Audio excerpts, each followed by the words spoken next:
And life's about money, respect, and power. You know I keep it all the way gangsta. I go all the way hard, gun cock all the way back, knock your head all the way off.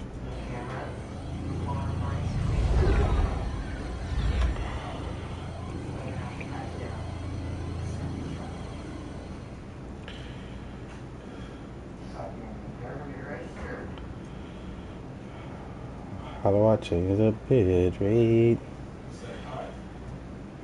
Audio bit rate. How do I change that audio bit rate?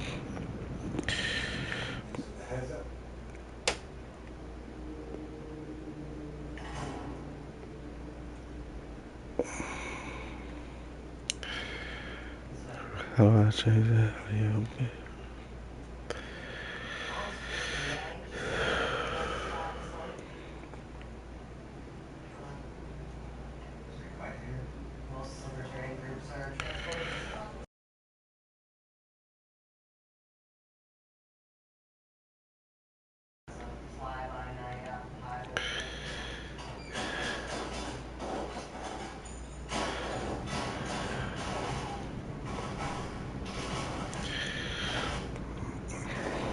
Oh no, looks like a bunch of scraps.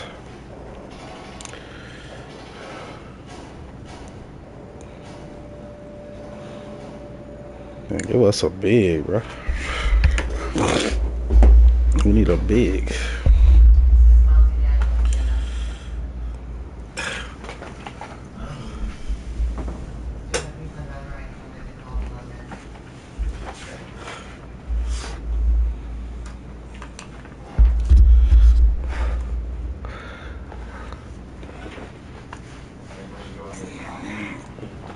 Life's about money, respect, and power.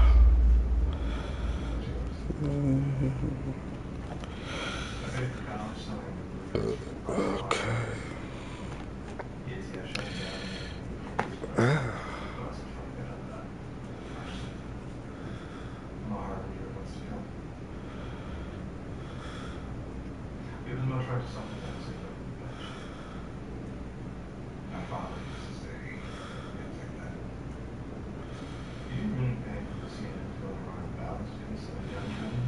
Huh.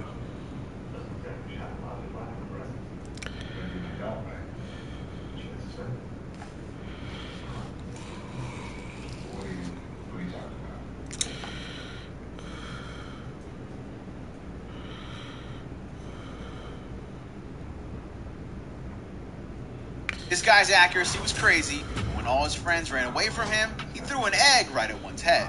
But these fans made a can pyramid and challenged the outfielder to hit it with the baseball.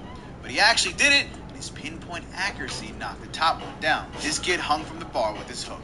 But when he flipped it around, he locked it inside again. However, this mom's accuracy was insane. Her kid was running away from her, and she tossed a shoe right at their head. This kid was so accurate, he threw the baseball right into the tiny opening. This quarterback's skill was insane, though. He missed the first post, but hit the second one. But his kicker was so precise, he spun the cap off the bottom. This girl's accuracy was next level, though. She threw the footballs at the bucket and knocked all of them down. She went behind the back with the last throw. Oh.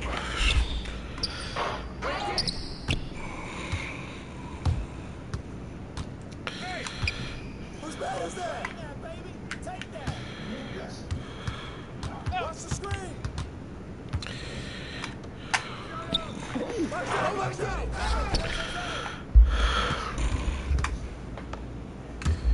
No, no, no.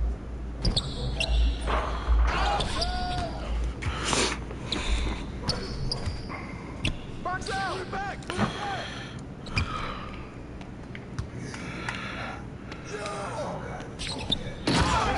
Come on, bro.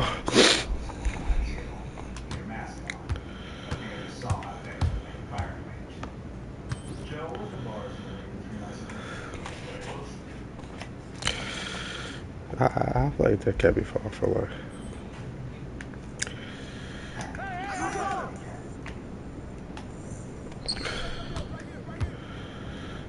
Pop it.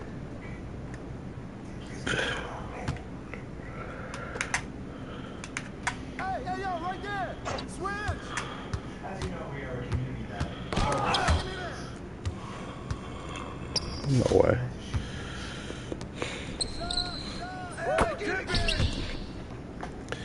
No way.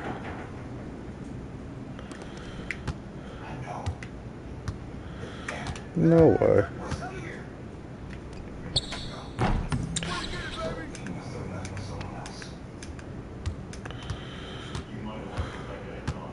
Screen coming. I got him. I got it.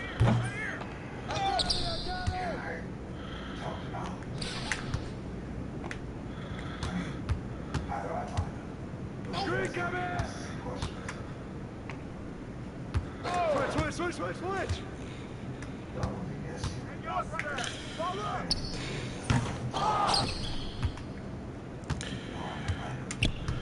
Hit it. Handle.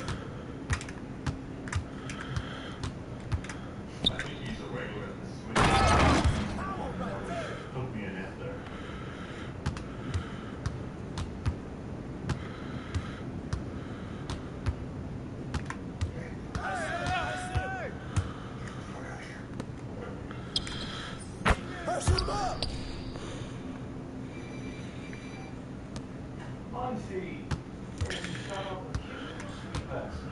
Step out.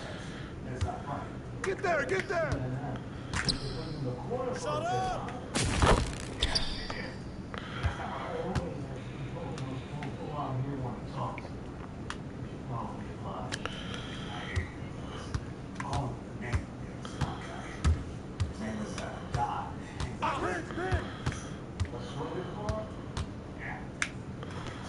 Come get him.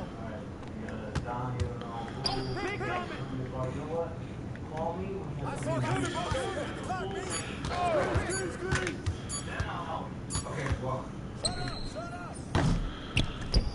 Come on. Come to me. Take him off. Grab that. Way to grab it.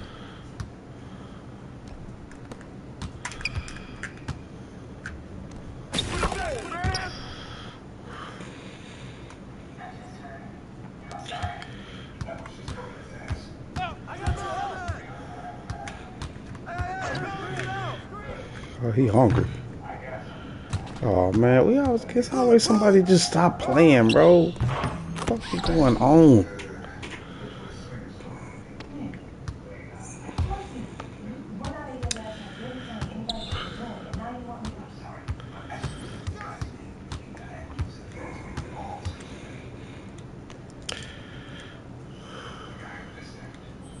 Hey, heads up. Come on.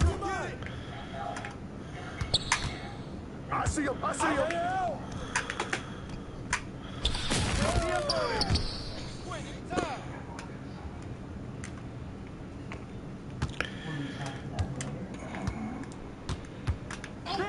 Hey, yo, that's on you.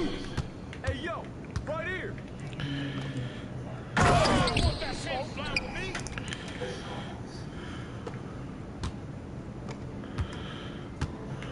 Watch the roll.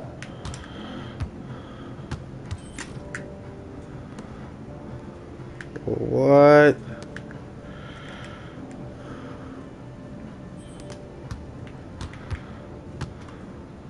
Hey, yo, right here.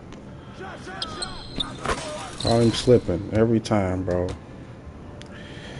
This shit's ridiculous, dog.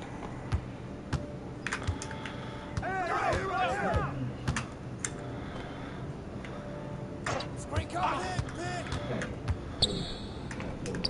Hey, yo, right here. Hey, grip that.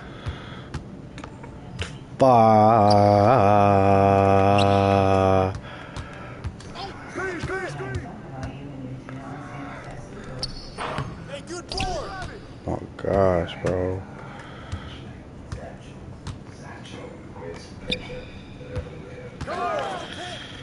Whoa. So everybody named Mother.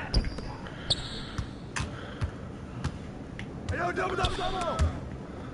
Grip that. Start turning over.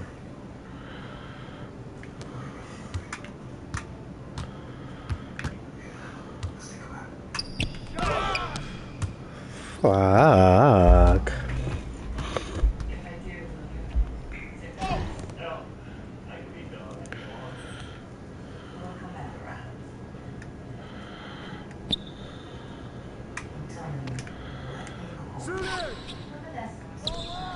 wasn't ready. Hey, yo, right here. Help. I got your help. Help side. Shoot that.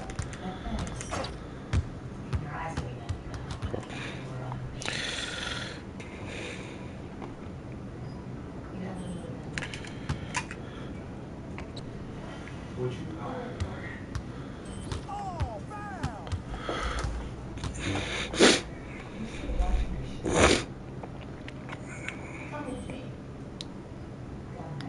Hey, swing it.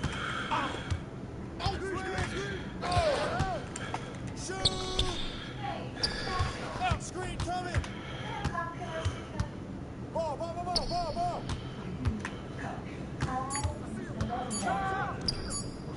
Hey, don't move. Let me keep taking that.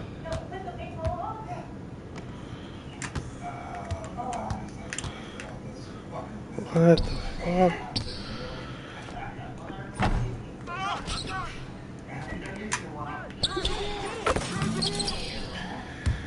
Man, nobody else scored. He has his bums.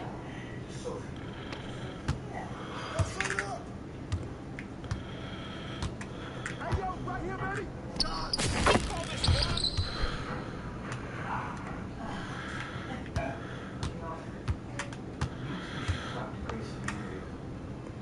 Who's watching him? Take that.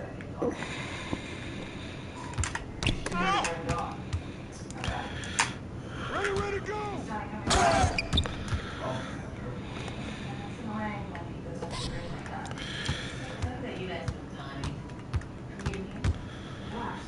All cookies. Hey, swing it. I got ball. Box out. Ball going up. Boy. Hey.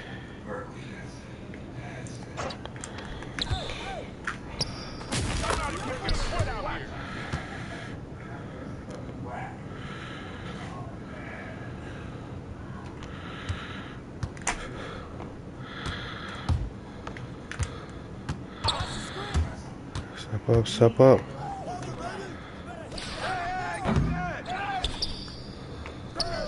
Got it.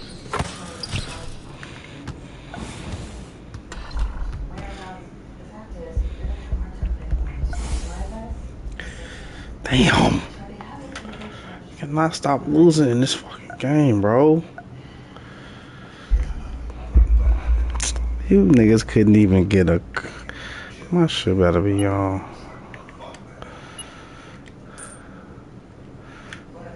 You niggas couldn't even get a couple buckets, bro. No stops.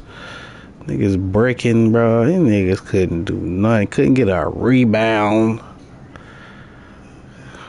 Damn.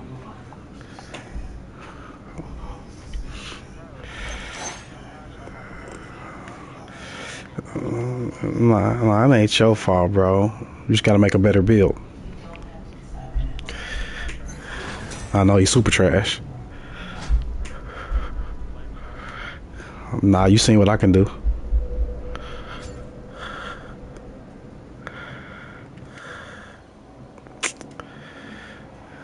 Damn, bro.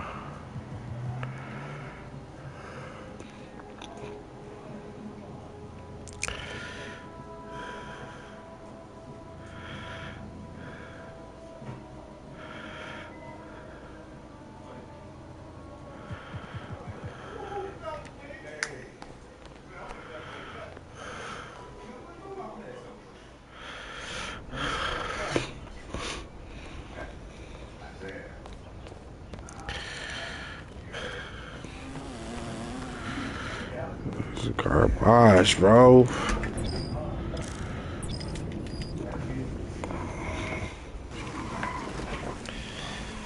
Damn.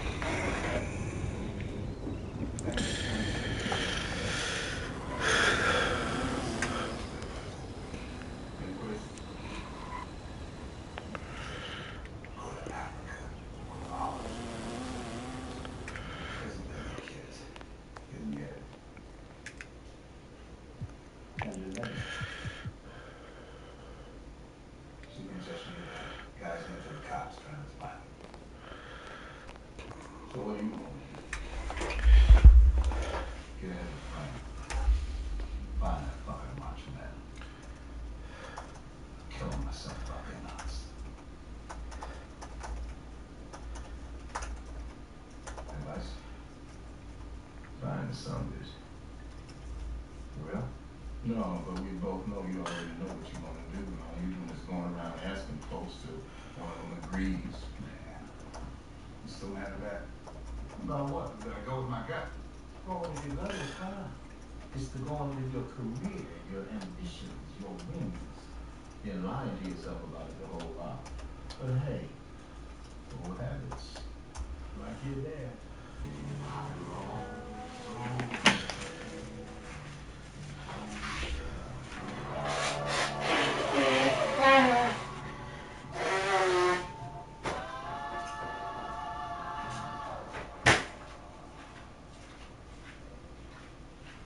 Forget where you were going? I'm supposed to be a realtor here. I didn't think anyone was selling it. Which unit? They said penthouse. I just didn't realize it was somebody. Oh, yeah. Hey, maybe some of that like pine cream. Want to take a look at mine? I mean, the setup's all the same. I'm good. A realtor's a friend of mine. I'm just not ready. Look at the name. It says real in there. Just get it. I wouldn't lose the rest of you. You all white skin on the You know what? couch. Excuse me. Could I use your phone?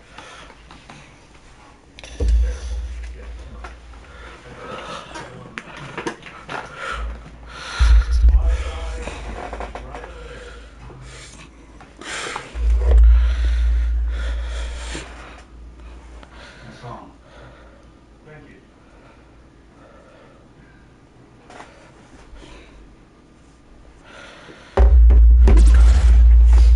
You know what? I still don't remember the unit number. The owner's name was Don something. Tom. Don. Well, I should say so. That's me. me. Oh, Donald Sloss. Pleasure to meet you. Well, you feel kind of facts all wrong because I ain't up for something.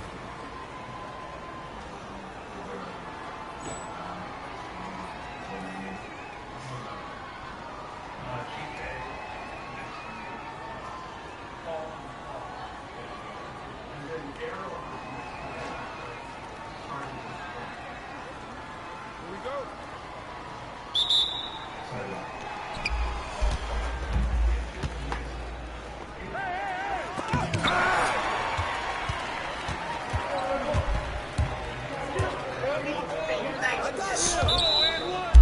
Jeffrey Dahmer got, nah, ain't no perfect crime.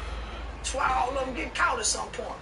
It's always a clue, it's always a witness, it's always something you need that's gonna get you, to get caught.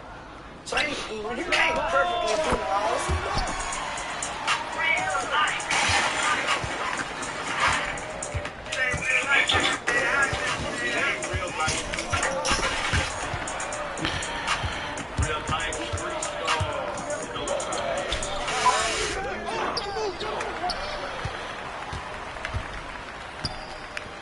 So Charles, wait, I gotta ask.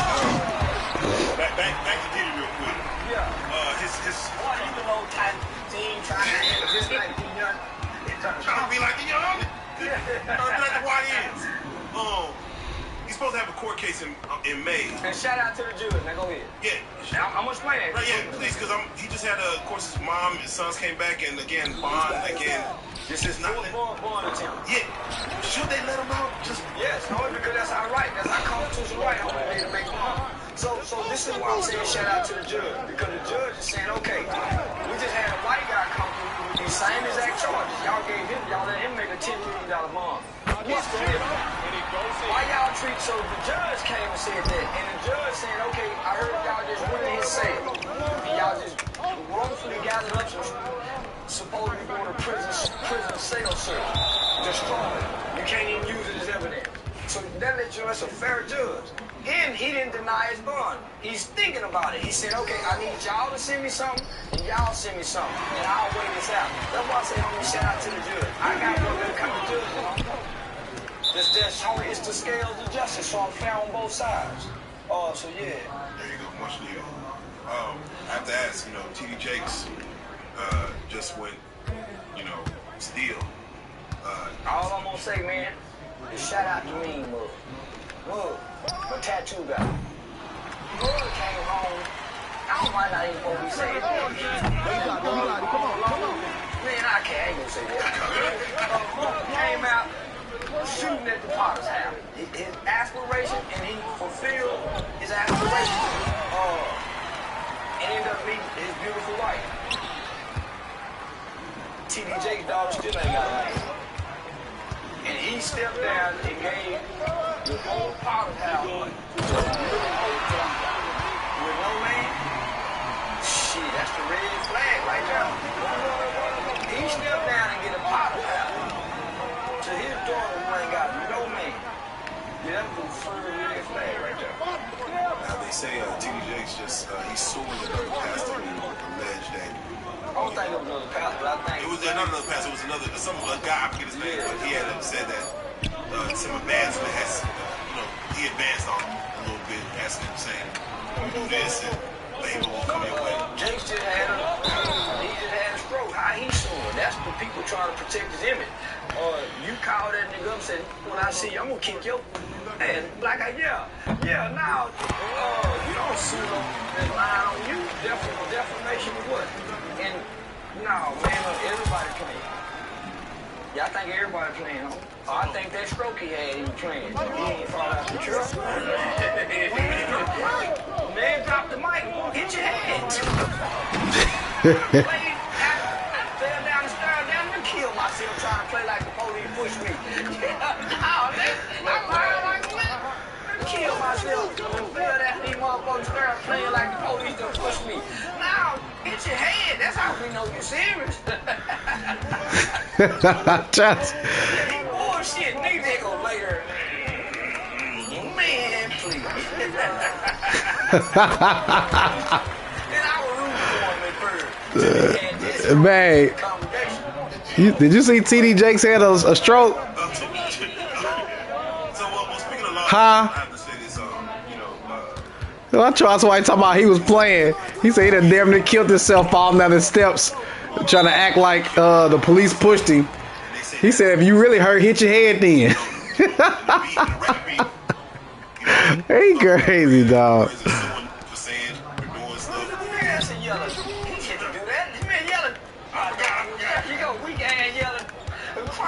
But he always had the Jews behind him. How you claiming this unfair? He always had the Jews behind him. Nigga, just enjoy the money, man. Let the little short Kendrick have it. Come on, man. All that money you got. I do wonder what is that about? Like, just pride and ego. Don't take the loss. Man, that's the You other take the nigga. money. Man, that's the other nigga that really can't play with his cuz. That's the yellow with the white mama trying to come hang out in the Memphis Project with his cousin and gotta stay on the floor. You can't go out there and play with them kids. Niggas, they get back over it, right? Aubrey, well, that's that nigga's name, man. That nigga name say me. Aubrey can't play with the Kendrick. Kendrick said, Kendrick can get hit. You heard that nigga story? That nigga was rough. Get your ass back on the board, Aubrey. Come on, them kids will eat you alive. It's crazy. I'm picturing a child Drake with curly hair. Man, handsome yelling. Aubrey. And his name Aubrey? Aubrey. Man, they can't play with Leroy, Tyrone, Kendrick, Curtis, Jimmy, James. You can't even run the ball with them. You see that, man? That's where daddy from. Then your daddy run off and left you. So, daddy, 9 times out of 10, daddy out slanging dick, being a player. So you at grandmama house. Grandmama knows little Aubrey can't play with these Memphis babies.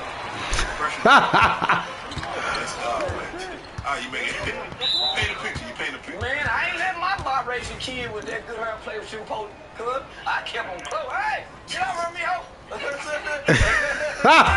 put my 7th, 5th class and drink out of that before I didn't let him move with them cuz. Hey, he's stupid, man. He said, Grandmama know little Aubrey can't play with them niggas, them little babies in Memphis. Say Charleston White is saying Kendrick White. Man, listen, if you don't grow up with them posts and you're yellow, they gonna scratch your face.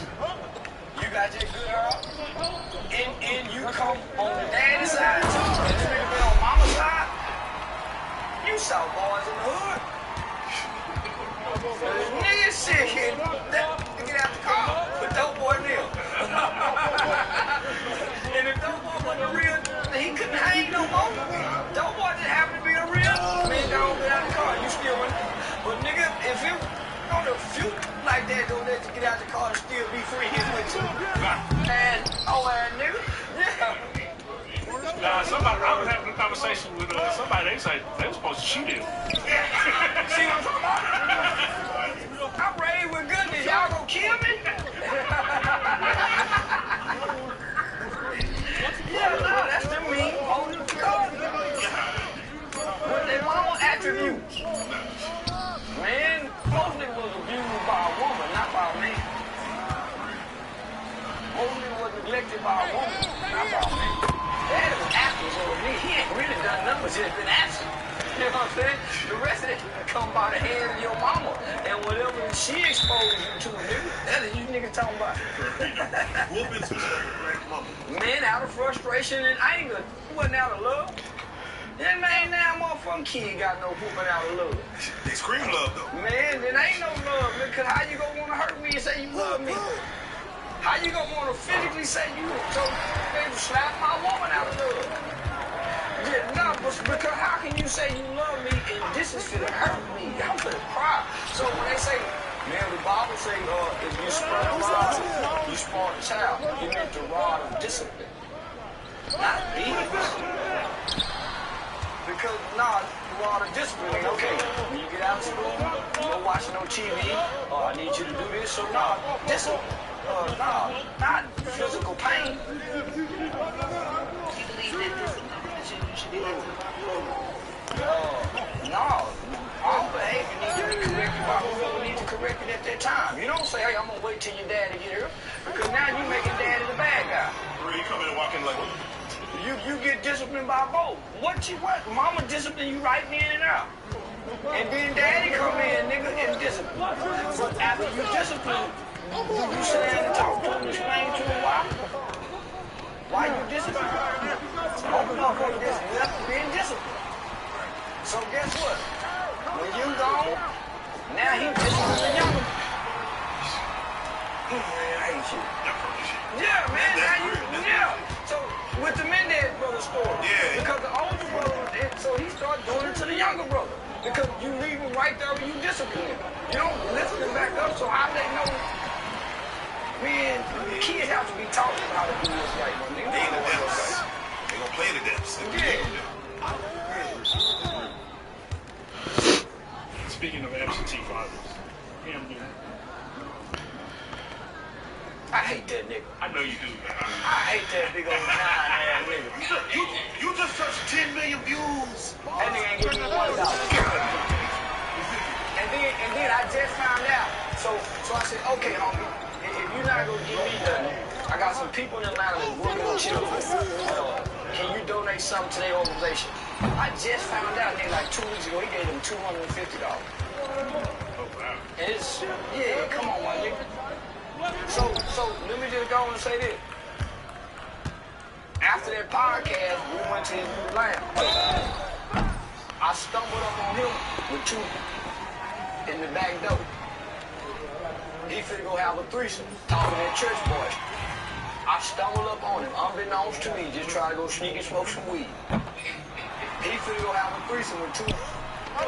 I kept that a secret to now.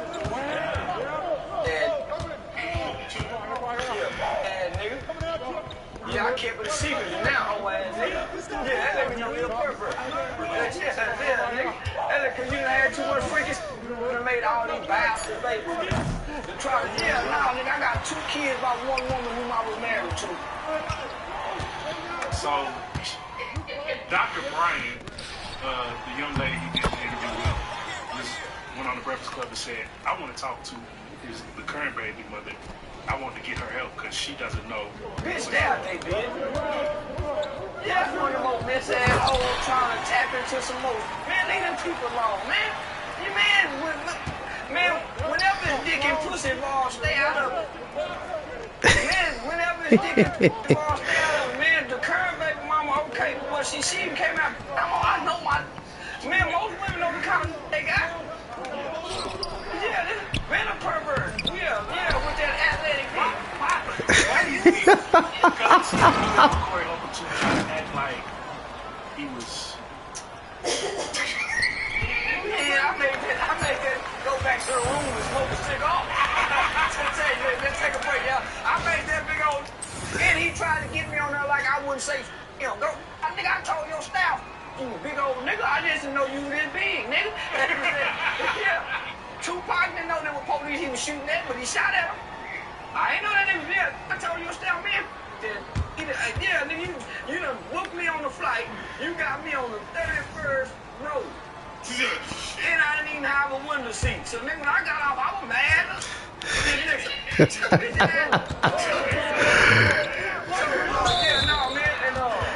Man, that nigga ain't right, my nigga. No, he ain't right. That's why he gotta dress up to hide what he trying to hide. With them big old ass hats and his dad is a preacher and he got all these bastard babies. You done curse your kids. Bastard, you baby making. You? Yeah, bastard. Come on, little bastard. That's a mean word right there. Game of Thrones. Yeah, but that's a biblical word though. And that bastard means something. That's real. Yeah, I ain't got no bastard kid. That's why my daughter graduated at 15. That's why I can't wait till y'all ask me something about this Benzino. Oh yeah, it's coming. Give a second. But real quick, what you just said, when it comes I heard he got 5 somewhere. He got a bunch of bastards. That's why that little girl is so hot. And say, you daddy, and put it in her ass out all the time. And it'll make me want to fuck her now. I ain't never looked at her like this. Because I know she's a little whore now. Out of whatever she done saw her daddy do, man. Alright, what you want to take it there, then, man? We gonna wait on this. All right, let's go. I got the lyrics. Let's go take it there. I Googled the little girl lyrics. I didn't Google him, I Googled the daughter. I wanted to know something about his daughter, nigga. Why she got her ass and titties out? She can't never look at the camera straight. What my little girl is so mountable and well Benzino. Oh yeah, it's coming. Give a second. But real quick, what you just said. I heard he got 5 somewhere. He got a bunch of bastards. That's why that little girl is so hot. And say, you daddy, and put her ass out all the time. Yeah, make me want to fuck her now. I ain't never looked at her like that. Because I know she's a little whore now. Out of whatever she done saw her daddy do. Alright, what you want to take it there, man? We gonna wait on this. All right, let's go. I got the lyrics. Let's go and take it there. Yo. I didn't Google him, I Googled the daughter. I want to know something about his daughter, nigga. Why she got her ass and titties out? She can't never look at the camera straight. What my little girl is so mountable and well preserved. And you been in her life? No. Let's talk since you think I'm a counselor. Your daughter have rebuked you. Shamed you perfectly. Let me go to the lyric what that little bitch said. No more parties. I think that's the name of the song. No more parties. Think about that title of that song, and she's addressing her father. My daddy let me down, but I promise you won't let me up. I want to say, that man. Come on, homie. Your daughter is saying this to you in a song. You ain't got no business speaking on me like me. Talking about I'm a counselor, and look at your daughter. If I put my daughter next to your daughter, it'll make you shut up. It'll make you close your mouth. So I'm saying, nah, man, you really jealous. Them steroids didn't work for you. You had a steroid breakdown about a year or two ago in the whole front yard. Nigga, I'm gonna play. Charleston White. You talking about a real man. You talking about I ain't breaking down in no whole front yard. I'm gonna break in the house while I'm breaking. In handcuffs. Yeah, cussing the nigga. I ain't gonna have no emotional breakdown in no whole front yard. You beneath me, sucker. I ain't got no reason talking to them, sucker. And I am who I am. But now, rub me the wrong way. Me, I'm a counselor. I've never shot a gun at a black man. I went to jail. We killed a white man. I ain't never sold dope in the black community. Hey, crooked eyes, crooked eye. Everything would have cost the railroad track. I'm a counselor. Because I found a way to make some money playing the character you played in rap. I'm playing the character that you played in rap. I'm just playing online. And it's working very Come well. on, man. These guys. So now I'm the cancer. And your daughter got this kind of display of actions, and she had a father. Now, go mend your relationship with your daughter. But I also saw when you publicly said something can't be mended. It ain't for the kid to mend, nigga. It's for you to mend. It ain't for the kids to make it right, nigga. It's on you to make it right, father. And nigga, yo, baby. Your baby, based on my father. If you think they ain't getting back at you, then look, man, yes, hey, your daughter, based on who her father is. And this what I know, the world's gonna treat you according to who your mother and your father is. So don't talk to me. You better keep talking to these cameras. You don't want no problem. Oh, you got these problems. Yeah, when we was talking, I told him because he stands on the side of that you are against, and he said when he called you cancer, I was like, he doesn't talk about anybody who's not a villain or a person that is against. And he said name one, and I said King Von, and he was like, what was wrong with King Von? What the f you mean? Only reason King Von got out of jail because all the witnesses came up dead. That's the reason he got out. Man, come on, my self-proclaimed demon, boy. He tried to do this on the Danza project. Him and Miguel, him and Danza went back and forth.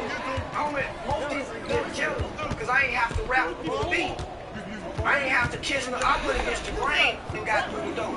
Homie, them niggas had to get on their knees. And a Jewish white man with Source magazine he was tired with. The white boy that put the Jew thing around his neck. And that white boy tried to sign me.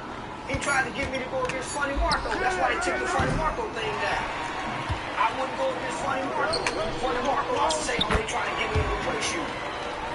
Can't get me to go against my people unless my people against me. Let me ask, Benzino cried about it. I ain't crying no one. I'm a mean, man, I ain't crying no one. Now I might get on the phone and cry to mama, but nigga, I ain't for the public to cry no one. He cried about his daughter's situation. I ain't crying about my daughter's situation. I'm gonna cry to my baby. So what advice can you give him? You should have no reason to speak on this when you see your daughter with her body like this. Go be quiet and go mend your wrong. Go fix your wrong. Don't try to come talk to us when look at y'all children and how your children behave. You see my son, he's a very well-mannered young nigga, man. He ain't in no trouble. How I'm gonna come out here and talk to y'all and my kids having these problems? How the f I'm gonna come address y'all and my kids having problems? My kids is displaying, please. Now, I really don't walk and talk to talk, nigga. That's why I'm so bold with my convictions and how I speak to the people. That's real. Did anything you say at all, like, touch you? Everything that said touch me, it made me go look at his daughter. Everything that said touch me because you speaking with ill will from a position of envy and jealousy. Envy and jealousy. I ain't never met this. In here yelling. So I'm really mad at you.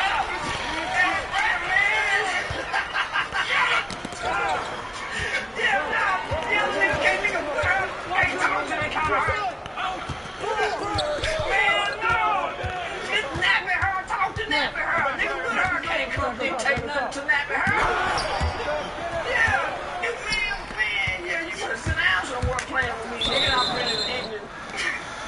I'm just playing smart. Hey, man. So, Charles, let me ask you, you speak on Von. We got to get your take on the Dirk situation, of course. Now that they didn't add it more to it to where... You done added it, right? Yeah, it's like, I don't know, there's a sunny side up on this. Jail to get out of jail. That's all I know. It says the sunny side up. Jail it, don't do anything. Anybody. At this point. But y'all don't know. Who y'all over there? Make up some stuff. Hey, I tell you what you want me to say. Give me the script. That's where he is right now. But he playing Assalamu Alaikum, so he'll be all right in there. Who do you feel bad for in this situation with Dirk? Like, is there his children, his mama, his kids, nigga? He done made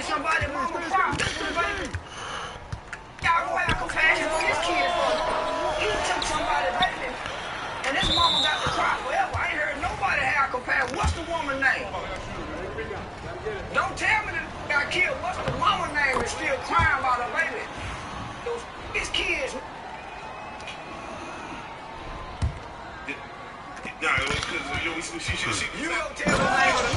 We sat her down. Oh, you talked to the little boy mama? No. The little nigga that got killed, what's his mama name? We know her mama name, Miss Dominique. What's that woman that got killed that Dirk's in jail for? So don't tell me about his kids when she done buried her baby. No, always want to take up for the rapping. Man, them kids. That man, they'll be all right. Are you surprised in I guess that's what it is. Are you surprised in the way that he got hit? It ain't no crime you can commit perfect. You think God will let you do wrong and you hurt people? You think you just Jeffrey Dahmer got ain't no perfect. Fuck. That's why all of them get caught or something.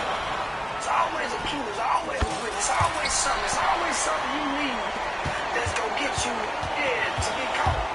So you can't perfectly do wrong. The perfect crime is No. You wanna perfectly do wrong. As if it's good. Man, ain't no way to do that, my nigga. Come on, no. Y'all better raise the people, my nigga. What did we say about like when you have homeboys like yeah, take care of this life and then they go get up and get your credit card. And then they call your name when they get there. That's why I told my son when I bought him a car, when I put him in his car. Yeah. Man, see, I was taught a long time ago. There's no harm amongst these. Man, they're doing this to give them the money you'll get them, so yeah, they're going to give you your credit card, nigga. Yeah, they're going to be telling people we did this. I done been in the barber shop. That's why when I went to jail, I heard some good niggas probably about 4 months ago talk about unsolved murder in the barber shop. I couldn't think of the name for nothing but try to call the detective to see if I can tell the detective that I ain't gonna do them 5 days in jail. The weekend too.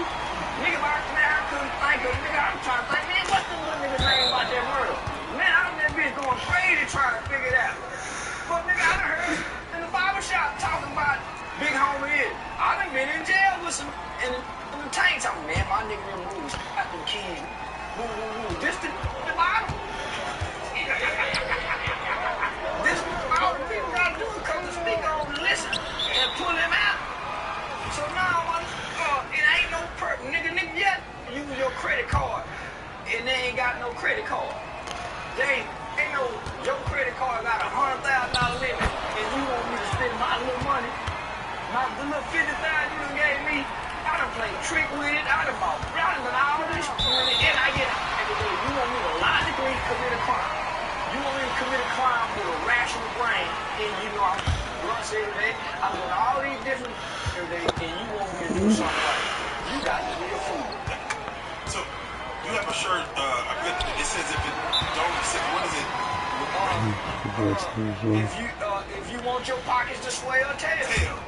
So Dirk had his partner with all kind of wires. They say it's all in jackets and hoodies. Man, the FBI got money set aside to pay informants. To take care of niggas like Man, for years. The FBI, your government, your state police, they have a whole budget to come play snitch. Homie, that's why some just sell dope. And you say, man, how this selling dope? Nigga, they getting him the dope, and he getting paid a nice salary, a monthly, yearly salary to come play dope boy and to get name. So, nigga, that's why once I got that information and that knowledge, nigga, if you want your pockets to swell, tell them. I guess, what do you think?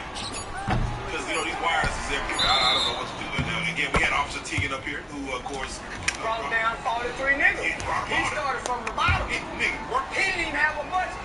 He didn't have a budget at first. Yeah, he didn't have a budget at first. I mean, I think the most he had was maybe $3,000. They had to come give him a budget. It's working like this. So they had, come on. Then they brought people in like, God, they couldn't believe it. So just imagine a nigga that worked his way, a white boy police officer. Imagine go get a fly like me that can talk and play. Imagine they go get a fine woman. She playing stripper in the strip club and she's an FBI agent.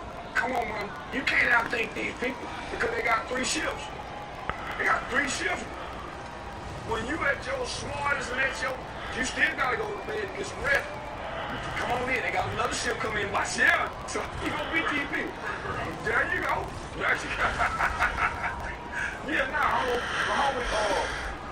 wrong ain't never been right. Homie, now you can do wrong to try to live right, but you can't do it long. And you sure can't be hurting people on it and think that's the way. I heard Killer Mike saying, shout out Killer Mike. He talking about you was he talking about you like you was garbage. He spoke very. And shout out to my man Mike Busey. Yeah, Mike Busey just put us together, so we connected like probably about a month ago. So yeah. He said there's a right way to do wrong. It is. It is, homie. Get what you can get and get out. And understand that long as you that's where the mercy and the grace come from. Oh, where the mercy and the grace come from. damn. You should have sent it, bro. Send it. You stealing because you're hungry. I completely forgot. Send it. Fuck, bro. When me and Shooter be in here, we just stay in the damn. We just stay in the chat. No child is born bad. All behavior. Damn. Or whether indirectly, directly, or from observation. So a lot of the things that we think is right is really wrong. Oh my gosh, bro. I was gonna play 2 games of Poseidon. We be ready. Got double XP in there. They realize, man, this shit ain't, you know. But I forgot you was on here. Especially when I had to talk to like 3rd graders. And I would ask them, how do you know if you're a good person or a bad person? Or do you feel bad when you do something wrong? Do you feel bad when you do something wrong? That's how you know. So, even when we think we doing right and we doing wrong, there's something inside of us, nigga, kind of feel bad. So, nigga, that's your guy. That's the little flicker of a light. So, nah, it's a right way to do wrong. But just know, wrong don't last and it don't outbe right. So, yeah, along the way doing wrong, you start to find out what's really right. And you don't want to do wrong no more.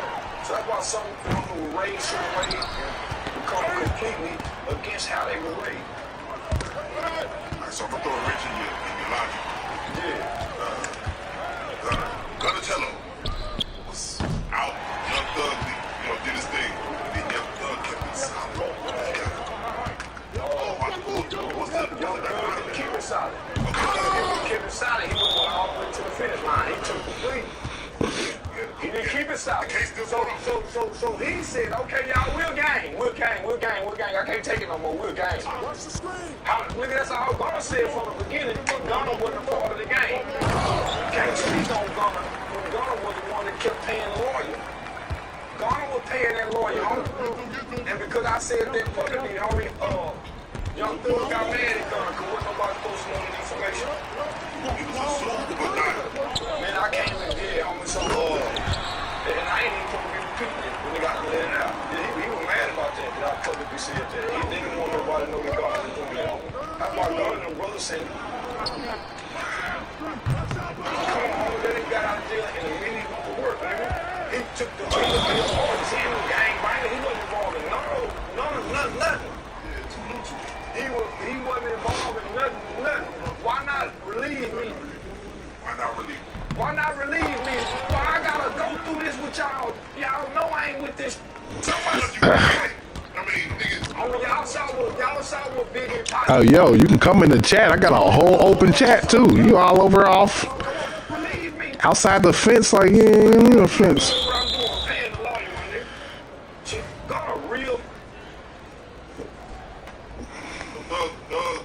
And what make him so real? He ain't spoke against nothing or nobody. And made sure Brian still kept getting that. Man, it's the longest trial in the history of the world. How much the lawyer fees is? It's as bad as, come on. And I'm going into the old time. I'm taking the ridicule. I'm taking the criticism. I'm taking the and I ain't speaking against nothing and nobody. Nigga, I'm keeping it solid. only for you to do what I did. And we all done this in the beginning. Imagine what we'll be. Shout out to Yak Gotti, man, my nigga. Yeah, shout out to Yak Gotti, man. I'm praying for you. You said 15 years probation. It's almost impossible. Very hard. It's almost. You can't do the slime thing. You can't even say peace. You can't even take a picture with a fan that could be possibly a gang member. And you gotta leave where you from. You got 40 hours to pack up and leave your kids, your mama, your everybody. Now, put me back in trial. Put me, I didn't know this was gonna be this hard. Put me back in trial. But when you done been in jail, I was listen. They came to me with 5 years. They came to me with 5 years deferred probation. Man, I'm not taking that. That would be 5 years because I ain't basically cat. No, so my wherewithal and my conviction say I'm innocent. But nigga, when you know you done something, nigga, you can't keep taking. What's your name? Conta. You can't keep hollering Conta. Conta. At some point, you saw the movie. What was that with Denzel was getting them lashes across his ass, and then at some point a tear come down his eye. One tear. That was Glory, yeah. Man, he was taking one tear. Look at few more lashes. Few more lashes.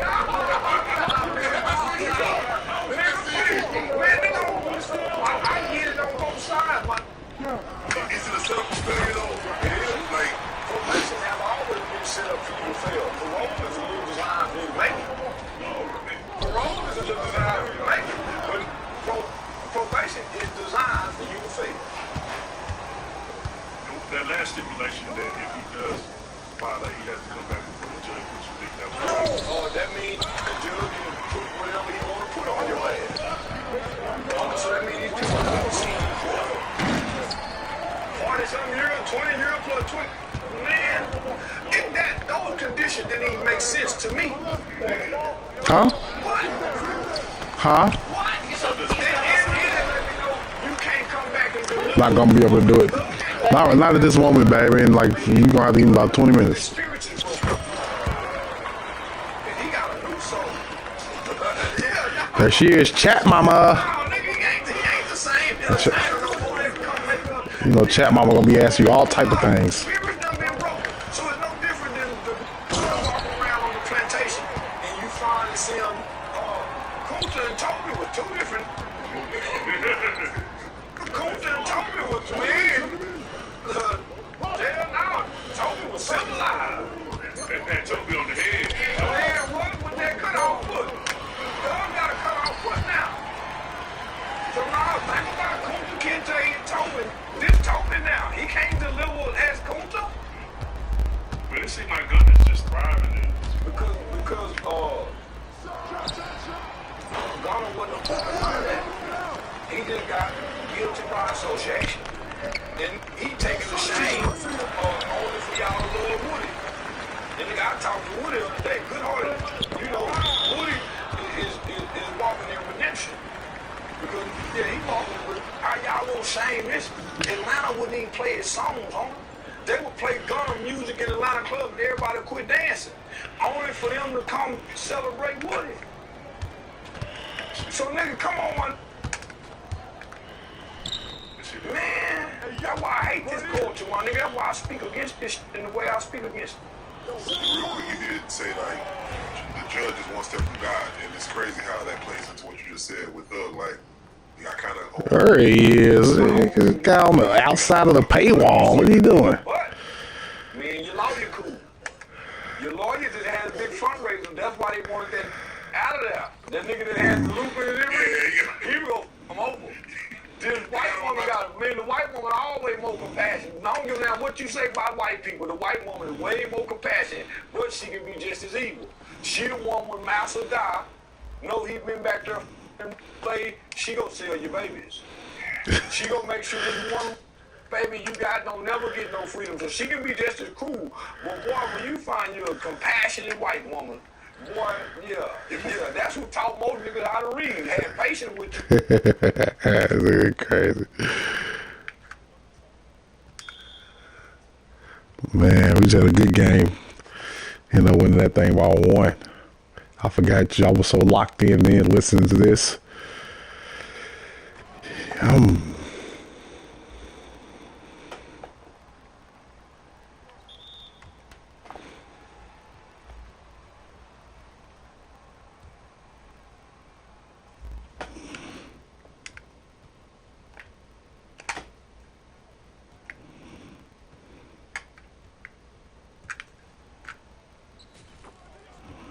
We eating they little zone up, yo.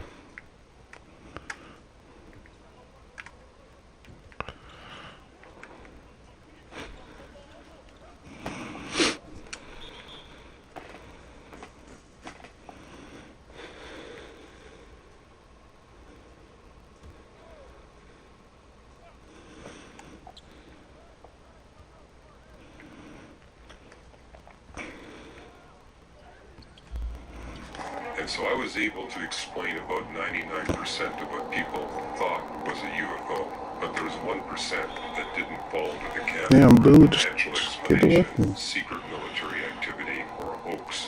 Can you explain that 1%? They clearly violate the laws of physics. They're observed going through the atmosphere at thousands of miles per hour, yet there's no sonic boom. There's no heat friction trail behind the quote craft. And there's 2,000 cases where they're documented as a crashing into the earth. You go to the crash site, you see a shallow crater. Cool guy. If there's snow, the snow is melted. If there's vegetation, the vegetation is damaged. But when you go around the crater site, there's no artifacts, there's no debris. It's like when an airplane crashes into the earth, there's lots of debris to recover. With a UFO, there's nothing. But the fact that you've got a crater, something real must have done that.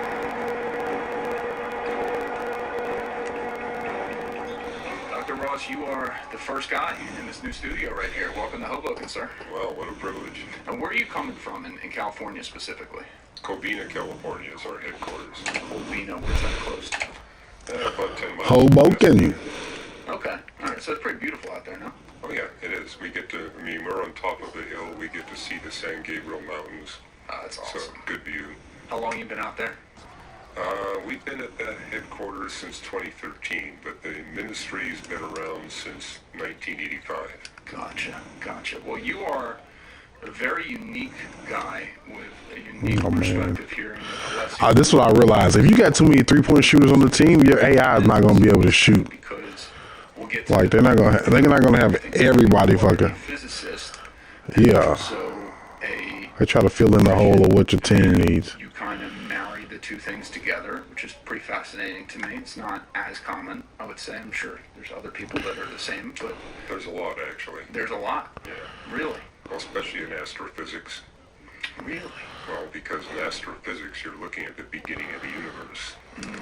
There's a beginning, there's got to be a beginner.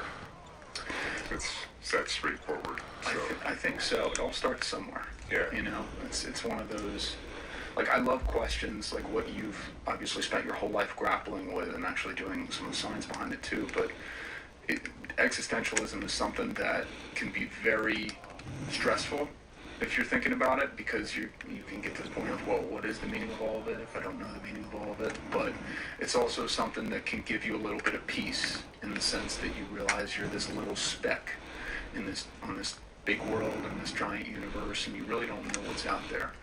But if you don't mind, can you just tell me a little bit about when you first got into like space and science itself? Was this a childhood passion of yours? yes. Oh my gosh, bro! I gotta hit that. That's when our second grade teacher took us on a field trip to the Vancouver Public Library. And I just went straight to the books on physics and astronomy. Said, how many of these books can I take out? They said, the limit is 5. So every Saturday I would take out 5 books on physics and astronomy. And knew from the time I was 8 years of age that my future career would be astrophysics.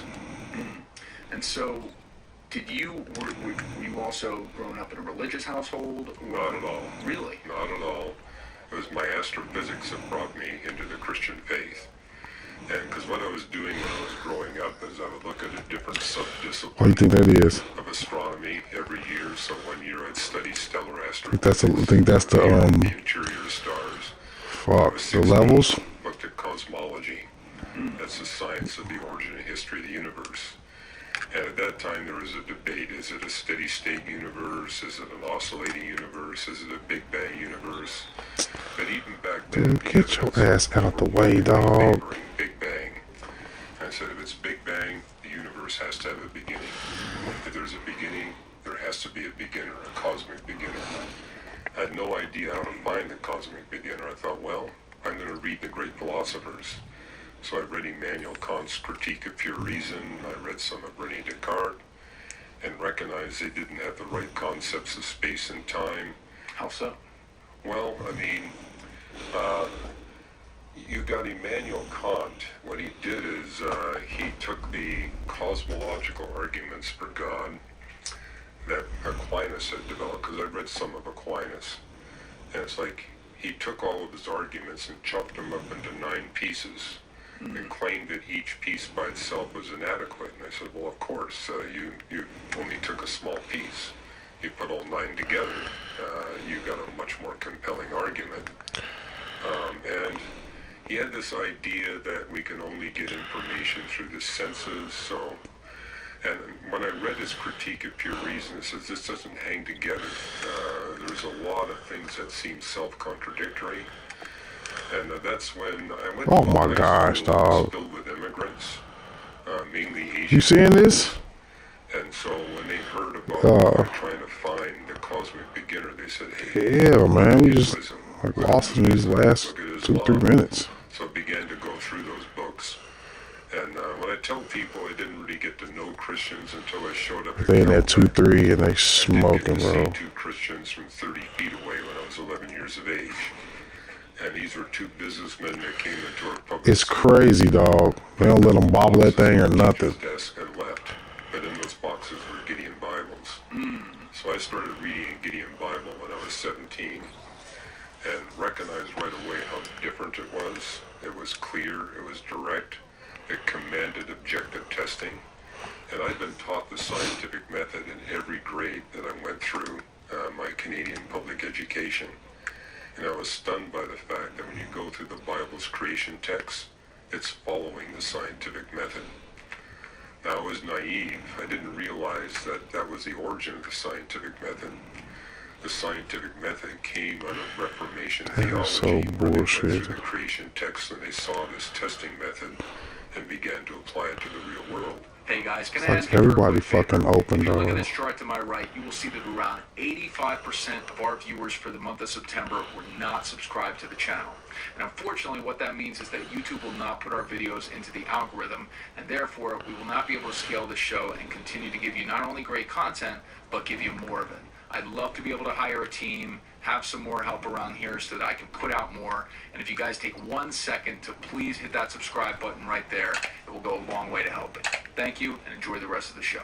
Can you expand upon that a little bit? I don't know if I'm following that. Well, for example, the scientific method says don't even try to interpret and you first establish the frame of reference, the point of view of what you're trying to investigate. Step 2, you want to establish the starting conditions, the initial conditions of your experiment or your set of observations.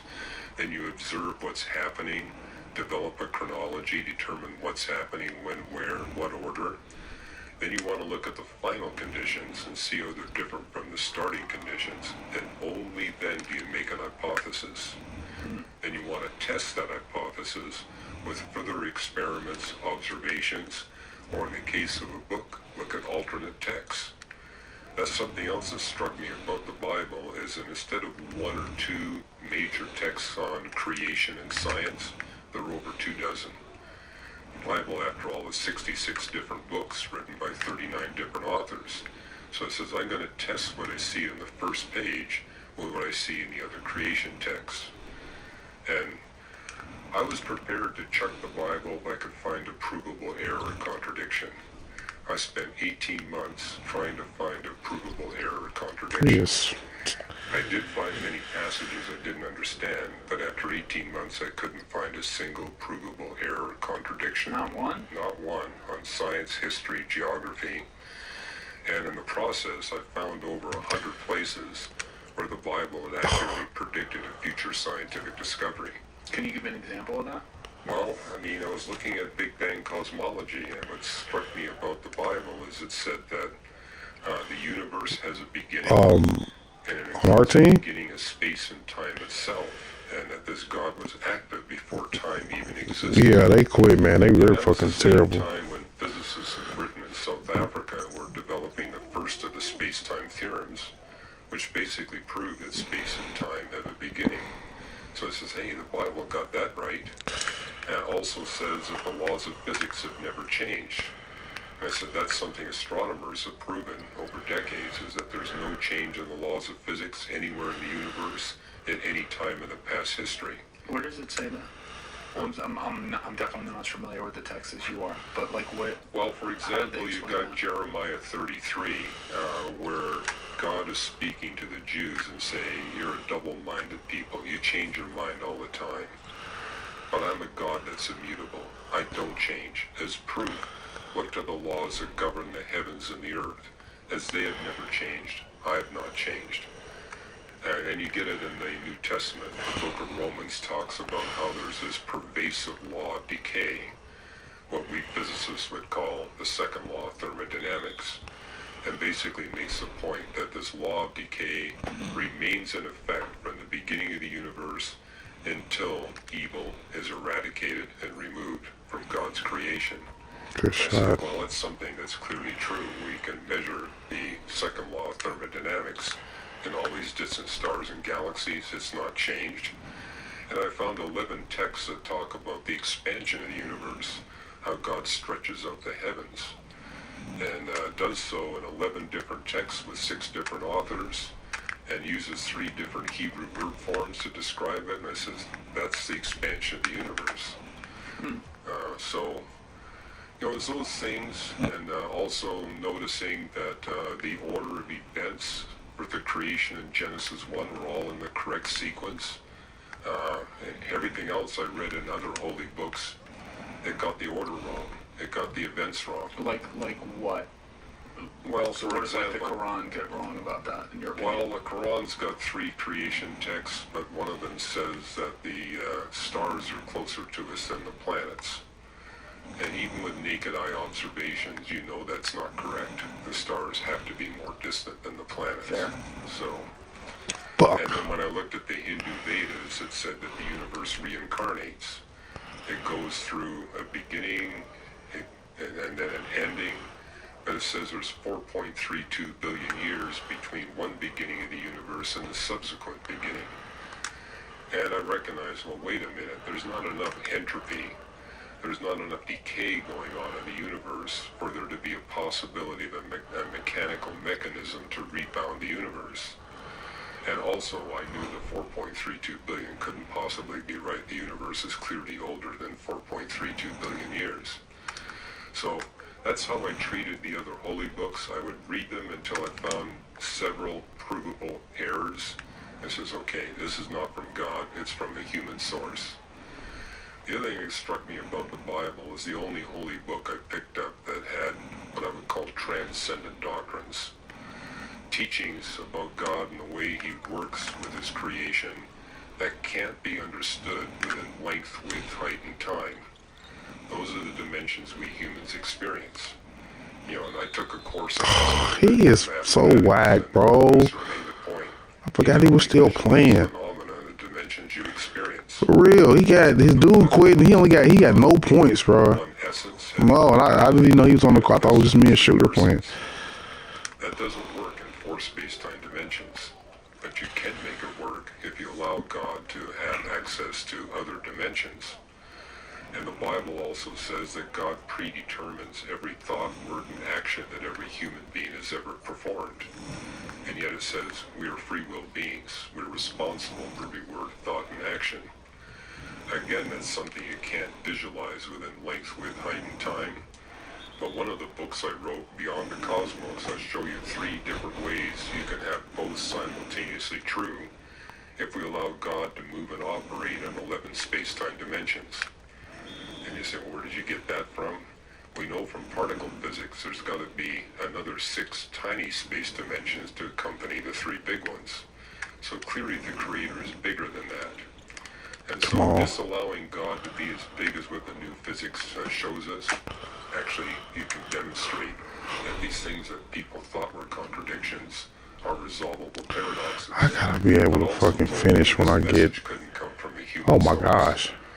It contains teachings that can't be visualized from the human perspective, and it has to come from a being that experiences more dimensionality than we experience.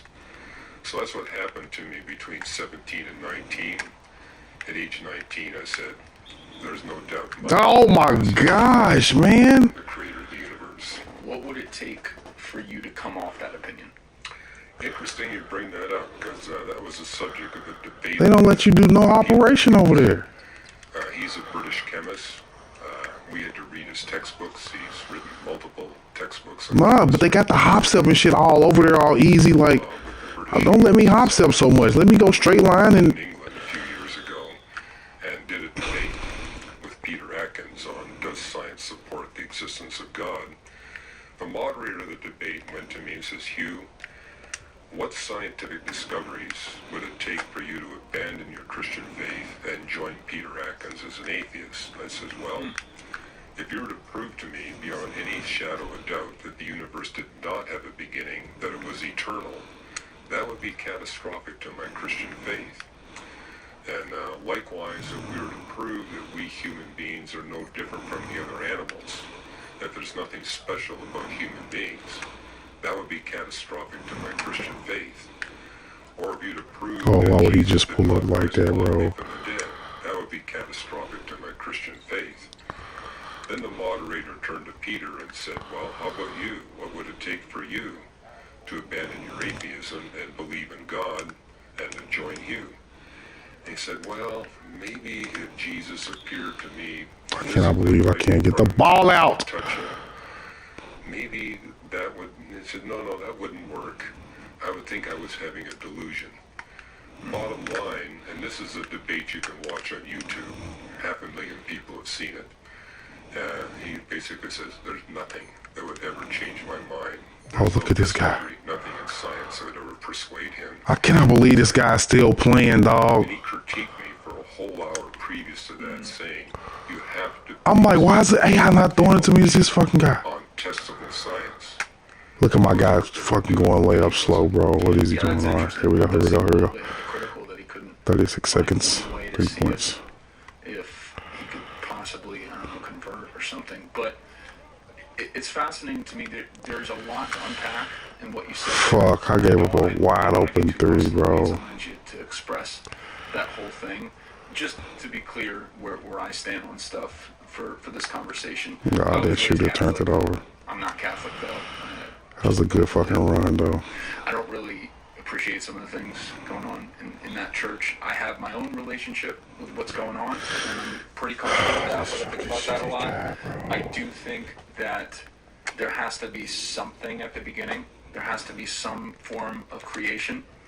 Look at him. I don't think here in humanity we should have or we could reasonably have the opinion to know where that is, or how, maybe the better way to put that is how many layers away that is, if it's one layer, which probably isn't the case, or it's numbers we can't think about layers.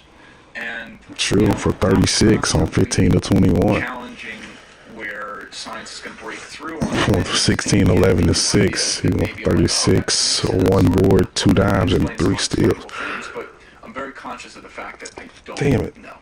There's nothing more than, no pun intended here, but like faith that I could put in something to be able to say, aha, that's where it is.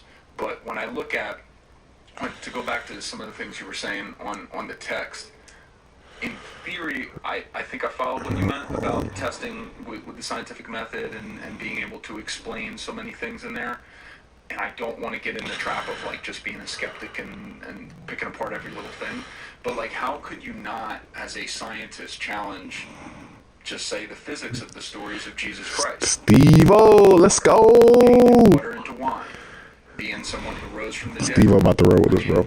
I've heard you speak in other forums, and you talk about with other things. Oh, you got your big? Oh, that couldn't happen because it's oh, possible. yeah. And then I look at Bring your card. examples like that. I look at examples like even potentially been a nice little run. a physics example, I guess, but things like that. I'm like, well, these defy either common sense and or physics or both. Well, if Jesus is who he says he is, namely the one that created the universe, a member of the triune God, we got science that tells us that space and time were created. You did what now? And energy were created. It's like if there's a God that can bring into existence the Oh, physical, they should let you switch the build in game. I mean, I don't know why you can't. clearly demonstrated in the creation of the universe that he's not Yeah, subject to yeah. And then maybe just it does a little loading thing, comes right back up. But you shouldn't have to back all the way out. That's just crazy. himself to the laws of physics.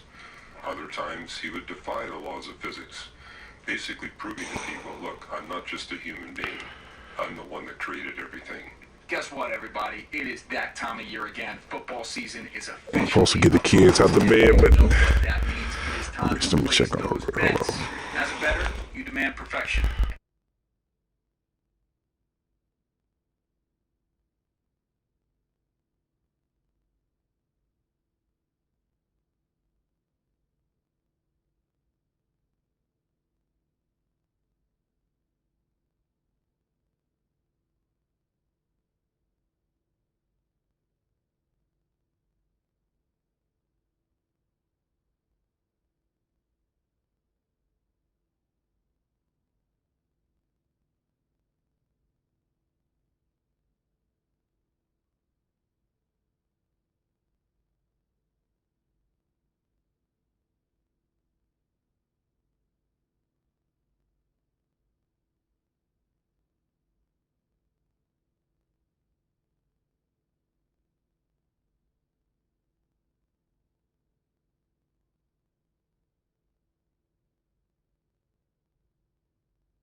More than 8,000 when the first humans were here. Today there's only 4,000. All right. I mean, it's an argument I use to say that you cannot Other explain side, the other history of life side. naturalistically because you got 4,000 mammal species disappearing, literally half the total number. Not a single new one has showed up. But I find that consistent with the Bible because it says for 6 days God created. On the seventh day he stopped creating. When did the seventh day begin? It began when God created the first woman. So since then, God's been at rest. He's ceased from his work of creation. He's focusing on his work of redemption, bringing people free from their sin and evil. Is there a possibility to you that there could be, like I think about like multiverse theory and things like that a lot, which again, these Let's are go. theoretical, right? You can't say, oh, that definitely happens, or that's what it is, but could there be like possibilities in your mind that there's some form of higher power that holds power over our little part of the universe right here, but it exists. Not to put like too much of a dumb visual on it, but it exists playing a video game in another dimension somewhere else, and that's what controls what we do. Well, we know other space-time dimensions must exist. I mean, in order to get life in the universe, there has to be a cosmic inflation event when the universe is 10 to the minus 35 seconds old. And what I find interesting is that the inflation event has to be fine-tuned to get life. You need to have the timing just right. The type of inflation has to be just right. But if you've got an inflationary Big Bang universe, at that moment, 10 to the minus 35 seconds, you get the proliferation of a lot of space-time realms. You know, they're lifeless except for the one we're in. However, I remember debating Victor Stenger, the particle physicist at the International Skeptic Society, and he said, hey, all this fine-tuning evidence you're bringing up that the universe has to be exquisitely designed, what if we got different physics? I says, oh, you must be talking about the angelic realm. According to Christianity, God created at least two distinct species of intelligent life, one that's subject to the laws of physics of the universe, and the angels who are not subject to the laws of physics of the universe. So yes, from a Christian perspective, some kind of multiverse has to exist, but I find it interesting that there are atheistic multiverse models and there are Christian multiverse models. And it's like we can actually marshal science to test which one better explains reality. And how do we do that? Well, I mean, the very fact that the inflation event has to be fine-tuned tells us that this isn't just a random accident. I mean, you have to have extraordinary fine-tuning in order to get life. I mean, the universe, for example, its total mass, change it by the tiniest amount, you get a different periodic table. And you don't have any possibility for life. And so a number of physicists, many of whom are not believers at all, have commented what a miracle it is that we live in a cosmos where you got both carbon and oxygen in roughly equal amounts.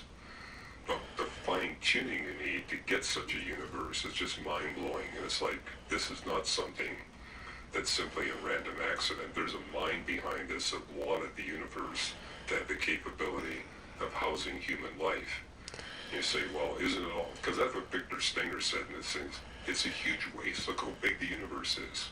He says, make it the tiniest bit smaller.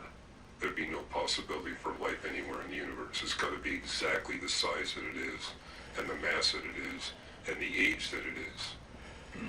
Well, how do you explain things like evolution then, and how different creatures, including us, have evolved over time? Which I guess that science has been around for what, like 160 years, just Darwin roughly when he did that. Well, I mean, the basic definition of evolution is things change over time. And that's not. I got a sharpshooting creator that's a 99. He didn't have any green though. It was all like yellow and brown. It's crazy. Now, I believe that life has been here for 3.8. Oh, is that the badges though? I thought that was the overalls. Very simple. Has changed. That's the greens? Complex. The real debate No way. is how did the changes occur? Because all mine are up in the 90s. If you got something in the 90s, I feel like that's the greens. Gene exchange, epigenetics, and regardless of where you stand philosophically, those processes You got that in the 90s? operate. The big question is, are they adequate to explain the entire history of life? And I'm on record as saying no. There has to be supernatural intervention in addition to those four mechanisms to explain the mass speciation events that follow after all the mass extinction events. You actually see that in the Bible, Psalm 104. It's a history of all life to die off, but God recreates and renews the face of the earth. And from an astronomy's perspective, what amazes me is that the mass extinction events and the mass speciation events occur at just the right level and the right timing to perfectly compensate for the increasing brightness of the sun. Because the sun gets brighter and brighter as it continues to fuse hydrogen into helium. And light can only tolerate about a 1% change in the brightness of the sun. But here you've got this God that removes light from planet Earth as much as 95% of all species. Oh no! Replaces it. I meant to go to shooter, dog. for those new species remove greenhouse gases at a more Yeah. efficient rate than the old species. So as the sun is getting brighter and brighter and brighter, we have this infusion of life that pulls greenhouse gases out of the atmosphere so that the temperature in the surface of the Earth remains ideal for life throughout that whole 3.825 billion years. And I've spoken to scientists. His corner three been solid though. Only a God that knows the future physics of the Earth, the Sun, and the Moon would know which light to remove and which new light to replace that old life with.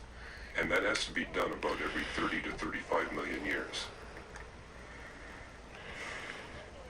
So, I'm trying to tie this into, like, theology, though, like in my head as you're talking, and how it relates to Christianity, and which the concept of that obviously ties to differentiating it from Judaism with the New Testament, which features Jesus, who's this messianic figure. He's a Messiah who comes as the Son of God and tells people how things are, and then people, after he dies and is risen, people are converted to this faith that follows specifically the teaching through him, because he was the extension of God to come here to earth. What I can't really make sense of there is why, like, we know Jesus of Nazareth was a historical figure. That's a fact. It's proven. Right. That's not up for debate. But to me, I look at stories, and we all know stories run the world. The way you can draw someone in is by being able to describe and put them there, to take them through how things happen. And you look at texts like the Bible, you look at texts like the Torah, which is part of the Bible, and the Quran. Like, there's a lot of amazing teachings in there. There's a lot of things that I think if people follow some of the goodness within there for their fellow man, man. live a fulfilled life where they're treating other people the way they want to be treated, and right, that's a good way to treat people. And, you know, they have some real peace. But I don't know that there couldn't be other, like, where I get hung up is that there couldn't be other explanations for how things are when you do have a text that does feature a lot of stories that are just that. They're stories. They're passed down. They're more legend than actual fact. Are there things in there that are historically tied, like we said? Yes. But, you know, if I tell you a story right now, this is just how humanity works. If I sit here and I tell you a story of whatever, and you hear it, statistically speaking, the next time you go to describe this to somebody, you know, there's going to be a small percentage of it that changes. And then they're going to describe it to someone else, and a small percentage of that changes. And then so on and so on and so on. And so when I see a text that was written in, you know, the years after Christ, right? And you have all these stories that some obviously existed before then, but they were written down in these hundreds of years afterwards and passed from person to person, letters, etc. It's very hard for me, and again, not trying to be like a skeptic on like, oh, you shouldn't believe or anything. Sometimes I be wondering, is the court bigger or smaller, yo? They be getting, I mean, damn. All humans do change things as things happen in a line, but not these ones. They got it all right. Like, how do you, like, I could buy that there's themes in there that speak to humanity and speak to maybe the science behind humanity that makes sense, but how do you rectify that with human error? Well, Jesus told his disciples, don't worry about trying to remember everything you've seen me do. The Holy Spirit will bring it to mind. And notice there are 4 Gospels, not 1, but 4, written by 4 different, individuals. Some of them weren't even part I'm about to say, come on, dog. wasn't even part of the disciples. But what's interesting is when you look at those 4 gospel accounts, they're totally consistent. They're also recently written after the events. I mean, we're talking 100 years or less. Yeah. And so, if there was inconsistencies, people would have spotted it right away. Now, with the Quran, you're talking several hundred years between the events and when it got recorded as writing. The Bible's different. And moreover, people have pointed to the corner. Only 5 manuscripts. And the earliest manuscripts are 9. No, not you. You only had one passing. And yet we believe that history. With the New Testament, you got more than 10,000 manuscripts that date within just a few centuries or less of the actual events. And, they're it's like, and it was Paul who said, Damn. the Christian faith rises or stands on the bodily resurrection of Jesus from the dead. And so I think that's the core. Is that an historical fact, or is it something we can doubt? And I remember reading this when I was still a teenager. It's like there were 3 lawyers in Europe who were skeptics and said, we're going to try the historical case for the It's probably that range is a tough range though, because you might not shoot the J, you might shoot the stupid little push shot out of nowhere. for the bodily resurrection of Jesus from the dead was Yeah, I bet he probably ain't mean to shoot that. Napoleon was defeated at Waterloo. And hey, How did they figure that? well, He's pushing the shit out of me. historical evidence saying, okay, what we do in a court is we say, okay, here's I can't believe they let that happen. Yo, shout out YouTube. What up? Welcome to the stream, man. jury. Got some mind-bending stuff playing. If there's reason But we also reckon. could be replaced by an alternate story, you're compelled to say, we can't find the defendant guilty. But if there's no other way to explain it other than the fact that he is guilty, then you charge him with being guilty. And so people looked at things and said, okay, let's assume that Jesus was not raised bodily from the dead. Well, how do we explain the empty tomb? And they say, well, maybe the Jewish leaders stole the body. Maybe the Romans stole the body. And they said, that's not reasonable because Rome and Jewish leaders wanted to wipe out Christianity. All they had to do was to put the Christian faith to the death is produce the body of Jesus. That would have Oh my goodness. That came out of nowhere. produce the body. And then they said, well, maybe we'll concoct the story that the disciples stole the body. Well, the problem with that is the Jewish leaders went to Pilate and That's said, something right. this man claimed he would rise from the dead after 3 days. We want a Roman seal. And so Pilate said, hey, you want a Roman seal? Fine. And they said, we also want a Roman guard. And so the text records that there was a cohort of Roman soldiers. I'm about to say, dog, Sealed tomb. Well, if you know anything about Roman beating the shit out of us. when you put a cohort to guard a sealed tomb, the penalty for allowing the seal to be broken is you're being crucified upside down. And these cohort guards Alright, Steve. Under control. I like it. to defend against all odds, 10 square meters around each man. So the idea that 11 disciples who were not militarily trained, didn't have weapons, could overcome a Roman cohort, that makes no historical sense. So that's basically how these lawyers looked at it. They said, let's look at all alternate possibilities. And basically, All right, Steve. Oh, come here, Steve. Oh, come on. must have rose bodily from the dead. They also noted there were over 500 eyewitnesses to the resurrected Jesus Christ. So Gotta slide over. 500 contemporary witnesses, Shit. all saying, "Hey, we saw this." And how do you explain the fact that within just a few weeks, over half the population of Jerusalem became Christians? It's because they could see the evidence right there in front of them. And so, and then the fact that Christianity spread throughout the Roman Empire. Come on, every time we get close, bro, we get something crazy The happens. historical case was just too strong for people to deny the facts. And you got the disciples performing miracles after the resurrection, and the Jewish leaders making the comment, we cannot deny these miracles. They are real Oh, he miracles. hooping. And so this explains the rapid growth of the Christian faith. And numerous scholars have written books on the resurrection. I mean, one I'm familiar with, Gary Habermas. He's in the process of writing 5,000 pages on the historical evidence for the bodily resurrection of Jesus from the dead. He says there's actually that much evidence. No one has ever accumulated all of it. He says, I want to do that. And so he's putting out this multi-volume set where he actually records the sum total of the evidence. And he's also putting in that the numerous debates he's had with atheists. And he says, all I'm going to do here is he's got a chapter there where he basically says, these are the points that my atheist debaters concede. The very points they concede by itself is evidence that Jesus rose bodily from the dead. So that's how compelling the case is. And I remember looking at that again in my teenage years and saying, I can't deny this.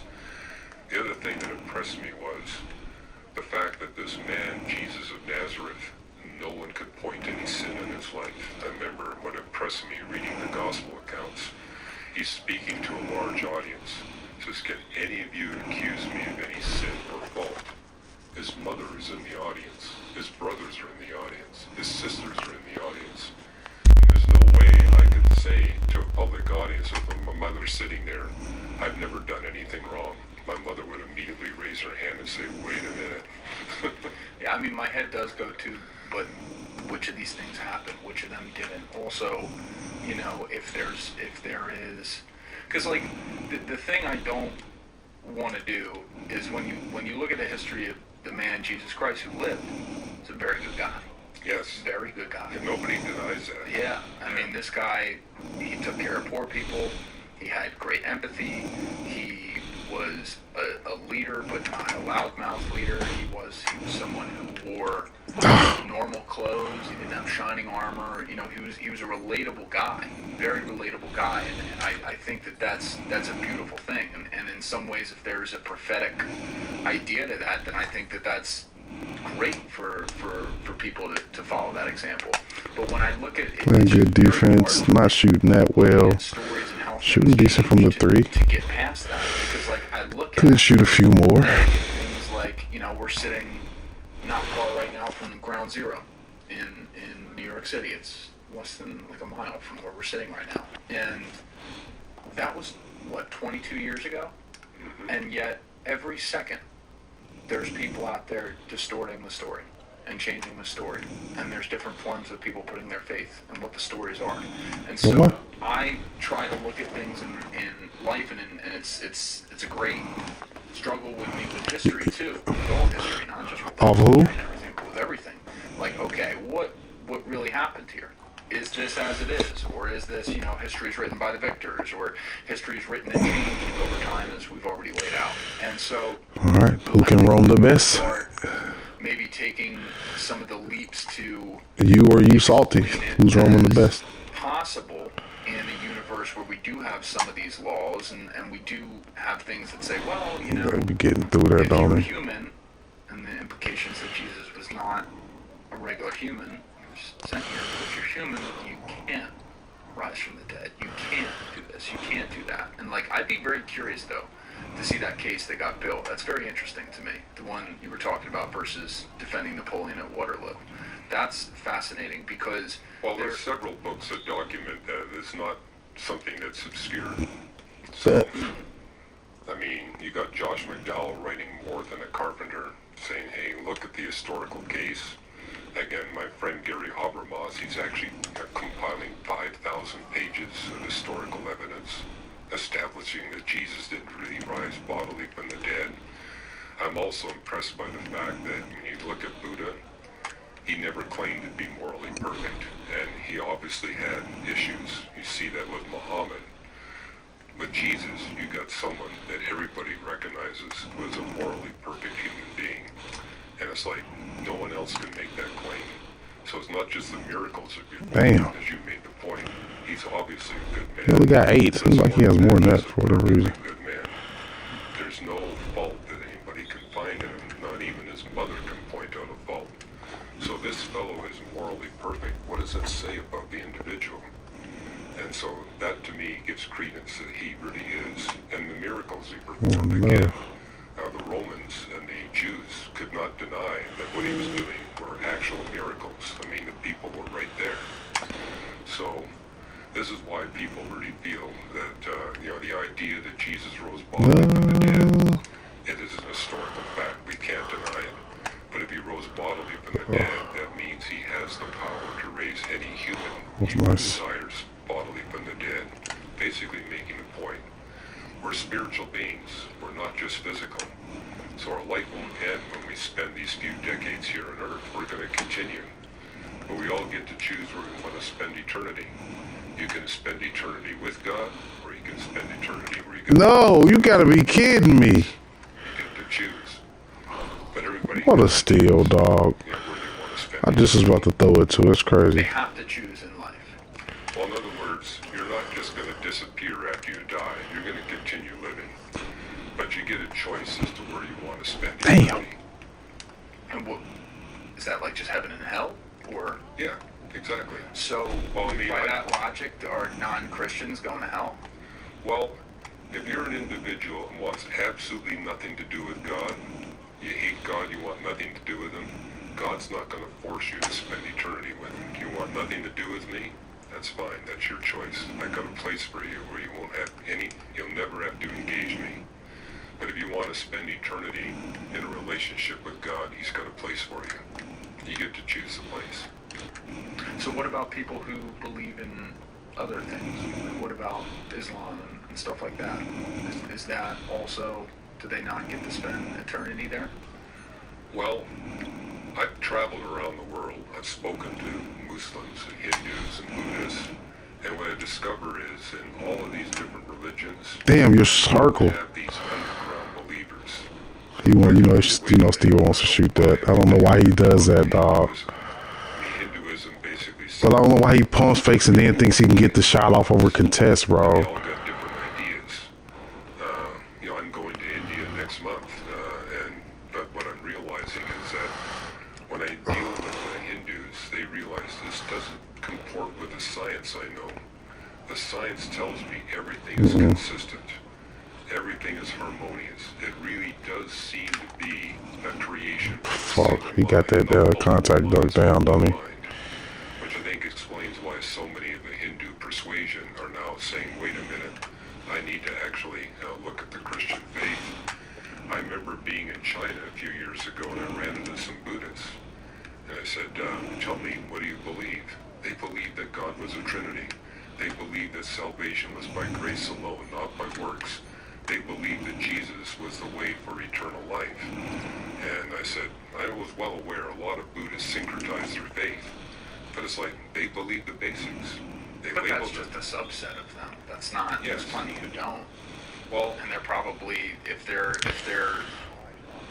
capturing the tenets of what their religion teaches, which again, there's people who bastardize religion, use it for bad reasons throughout history, but a lot of people use it for the right reasons and live in. I know. I tried to get him to go earlier, and I was like, yo, what the fuck? Like, I get a little hung up on the fact that it seems to be, and I think this, in fairness, this isn't just a Christianity thing. I think this is. People gotta learn how to. You gotta switch that. When you trailing a guy, you are wrong, and when you gotta switch it with the AI. He'll come over. Happen to you happens to you at the end, and I don't know. I don't know that I've ever been able to. Damn, what a good foul. Because I'm like, don't all these religions, aren't they supposed to teach like acceptance and that other people have other backgrounds? And well, one thing all religions have roughly in common, there's a morality. I mean, you talk that's the reason for all of them right there, for that one make, baby. And what you see in the Bible is that God makes it all worth it. On the heart of every human being. So I'm not at all surprised that all religions basically teach the same moral message.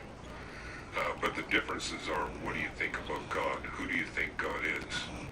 Is God a million different individuals?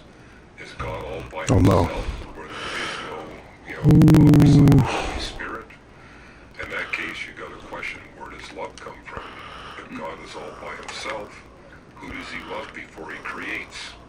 I mean, when I talk to Muslims and say your mantra is that nothing is greater than That's too deep, right? But because you believe that God is a single person, he is forced to create in order to experience love. Whereas in Christianity, you've got the three persons in a loving relationship. Oh, Steve, yeah, back to him.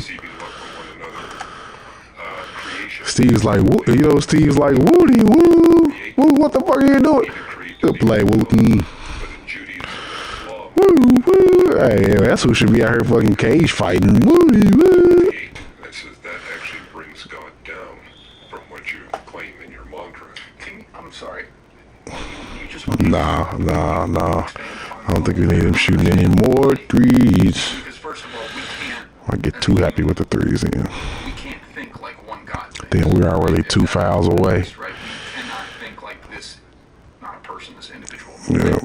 We can't process all of our emotions and our ability to make sense of everything in any way that he can. So how do we know that, like, it could be, like, because you're talking about the Father, the Son, and the Holy Spirit, right? When you're talking about the three living entities, right? So how do we? And for people out there, maybe Woody woo. just that they understand that, but how do we know that That's just L2 and rolling the stick one way or the other. And that continuous between the three has to be a way to. But you have to, but you have to half roll 6 to 12 on the right, and then 6 to 12 on the left, depending on what side you're on, where you got the ball at. Why science only makes sense of God as triune. Basically making the point that if you're having they can't. I was gonna say they can't just keep letting them do that, dog. He's super double team. Science is going to be filled with incongruities and inconsistencies because you've got multiple minds involved. They all got different ideas. Oh my gosh! So it really needs to come from I could not get over there. However, if you're looking at Judaism and Islam, where God is a single person, that means that when God is all by himself, there's no possibility of love. Love by That's why is receiving a relationship with another person or expressing something to another person. So you can't have love if all you got is one person. There's got to be other persons. But those gods don't have one person. They have, and we're saying person liberally here, which is fine, but just for people out there keeping track and trying to pick apart all the words. Like, the God who only has, Fouling. creates. You If missed he has that. people there who even indirectly, without knowing who he is or having the right belief about what he is, express a love towards being created by whatever is there, is that not love? It is. But the problem is that only happens after God creates in Judaism and Islam. Whereas in Christianity, you got God in a completely fulfilled, loving relationship before that God creates anything. Swing it. But so at the very beginning, when the lights, no lights are on, there's not even darkness. Hit him corner. What that concept look like? I missed because I thought he was going to fucking shooter, bro. I wasn't even ready for that, dog. And I would be wide open when he throws it right in front of the three. Damn. Can I ask an impossible question? Yeah, sure. How did they create it? Why he's one pass away. You gotta stay on your bread one pass away. Fuck. God created everything. Who created God? He's making a category error that we can explain through the space-time theorems. The space-time theorems basically prove that space and time have a beginning. And so everything in the universe, including us human beings, are subject to a single dimension of time that can't be stopped or reversed. And if that's the case, every entity within the universe has to have a beginning, has to have a creation.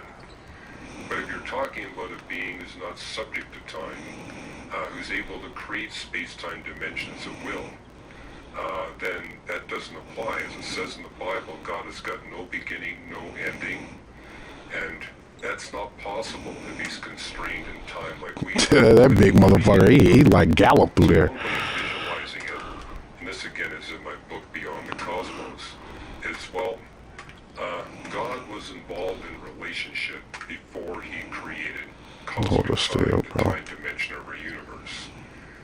Relationship is a temporal phenomenon.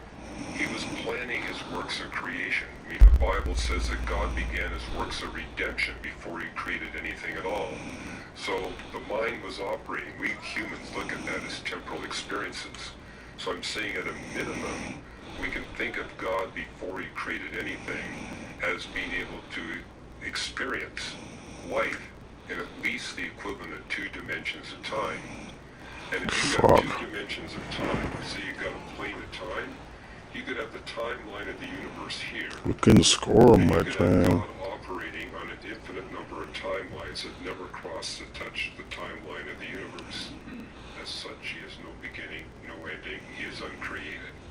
So that's a simple way of looking at it. But I'm not even sure that God is constrained to space-time dimensions. He may have other kinds of dimensions. I mean, we're only told a little bit about God's powers over dimensions in the Bible. We are told... I know we got a tough wreck with Steve-O. I don't think we ever won. Different dimensions, different physics. So it tells us that God has got the power to create whatever laws of physics he wants, whatever This is tough Well, it's a tough win with Steve-O. I will admit it's a tough win. I don't think we won with him before. Context actually tells us only God can have no beginning and no ending. Everything that's created must have a beginning. Do you think that there could be,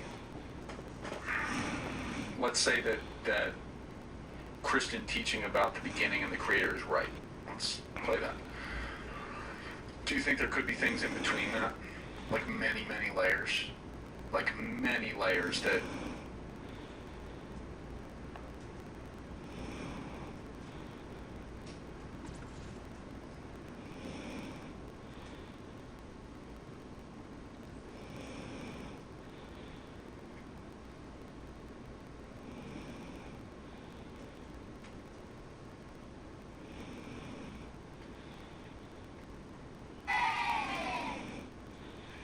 Friday, everybody. Happy Friday, everybody. Good Friday. I hope y'all did some Black Friday sales and all that good stuff. I was going to drop this episode tomorrow morning, but I had some time, so I'm just going to drop it tonight. Yeah, so Academics had came out and he had said some things. He gave Drake some advice on what's going on in the situation. And yeah, we're going to get into that because he said some very interesting things, and I think it makes a lot of sense coming from him going towards Drake. So, before I get into that, I gotta get a legendary spell. This is Torture Talk. If you like the content, please consider subscribing if you're new here. Let me work on your subscription today. All the beautiful, sexy, single ladies, put one in the chat. All the fellas, y'all know where to find the ones that just don't harass me, don't sell them. We have content. It's absolutely free, but if you want more information, Cash App is in the description. They call me the Hidden Gem. I went from 1,300 subscribers to over 12,000 subscribers, about to be 13,000 real soon. And yeah, let me know where you're from too, and can get an option. So, all right. So look, man, we're gonna get into it. Let me know, King. We're gonna get into it. So we'll be back to discuss. This comes courtesy of Never Give Up. Make sure y'all go subscribe to his channel. All that good stuff.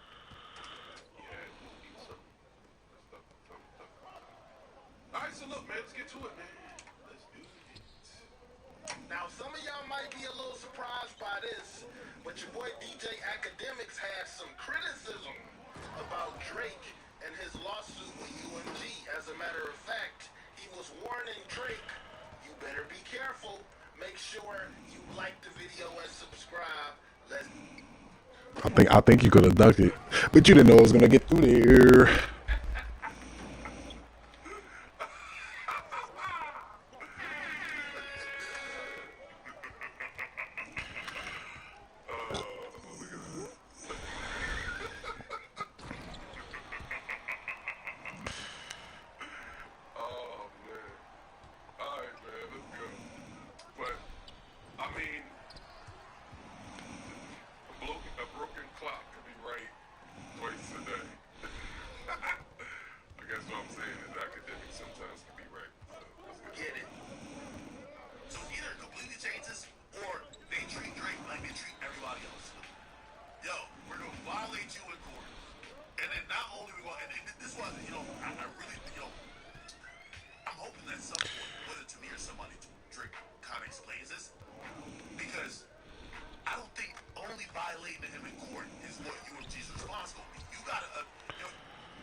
One of the biggest artists in the world. I think he feels as though he should get special privileges over everybody. I'm not even going to sit here and act as if like I'm not a Drake hater, but somebody kept clearing out with me on Kobe and fucking blessing me, bro. It was crazy.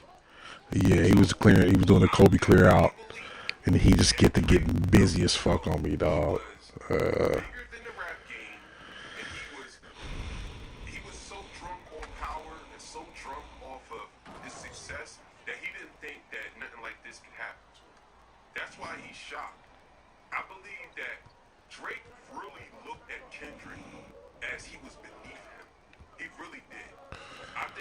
whenever you see the interviews that when he talks about Kendrick, you can tell that Drake feels as though that Kendrick is beneath him. You can really tell that. You can really tell. That everybody wants to. So when all this happened, I'm telling y'all, I really believe that he thinks that he could not fall, and nobody can take him down. That's why he was so arrogant. That's why when you listen to all his music and some of the stuff he be dissing people, they know he dissing them, but y'all might not know. But I decode stuff and I figure stuff out. He dissed a lot of people, but they couldn't say nothing because either they were tied to somebody that was tied to him, or he could say, or they could say something and he can get them cut off, blackballed, or whatever. Sending cease and desist letter. He sent the cease and desist letter to a podcast, to a YouTuber. You know what I'm saying? So I think that he thinks that Drake thinks Steve wanted to defeat him this game. people put him on this level, and he believes that he is so much bigger than everything.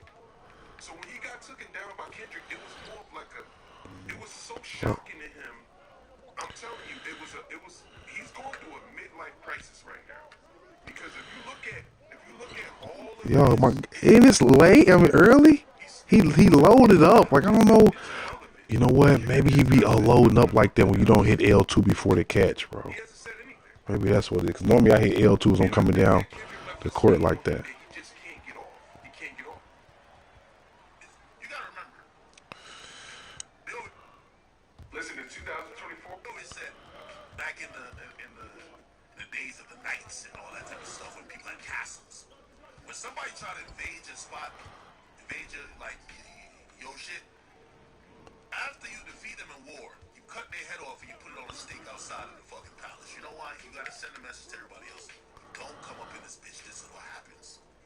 So that is a absolutely phenomenal analogy.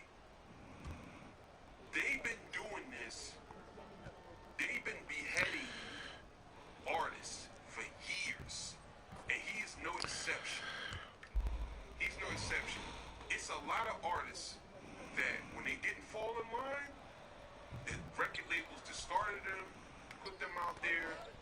What's a catch? You gotta understand. This is what Drake gotta understand. I don't care how many number ones you have. I don't care how many number ones you have. You gotta understand. Your number ones came from the machine. They came from the machine. You know what I'm saying?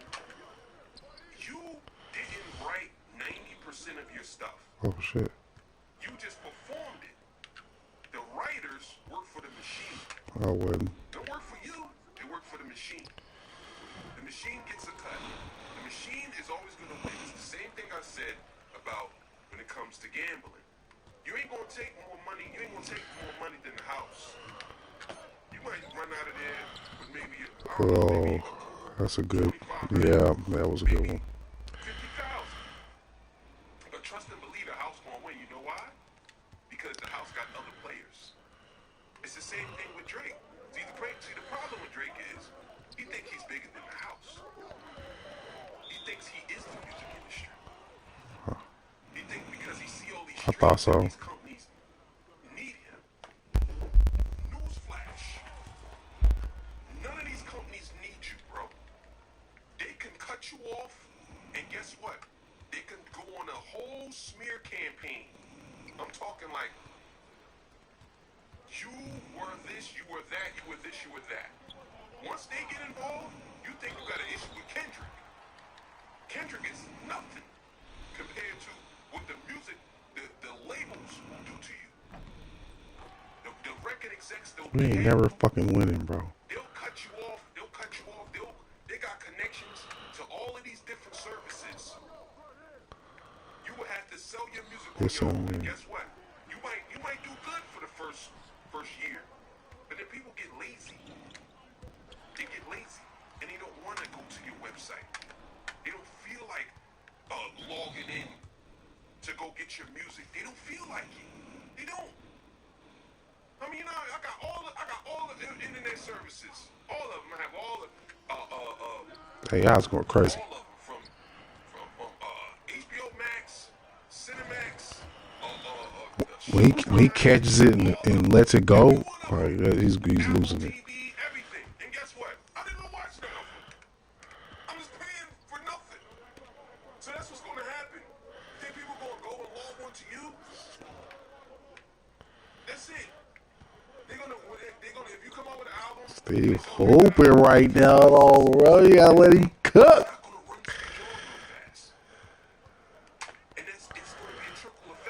Oh, that's nasty. Beauty. Steve is going crazy. 8 for 8. Oh, he should.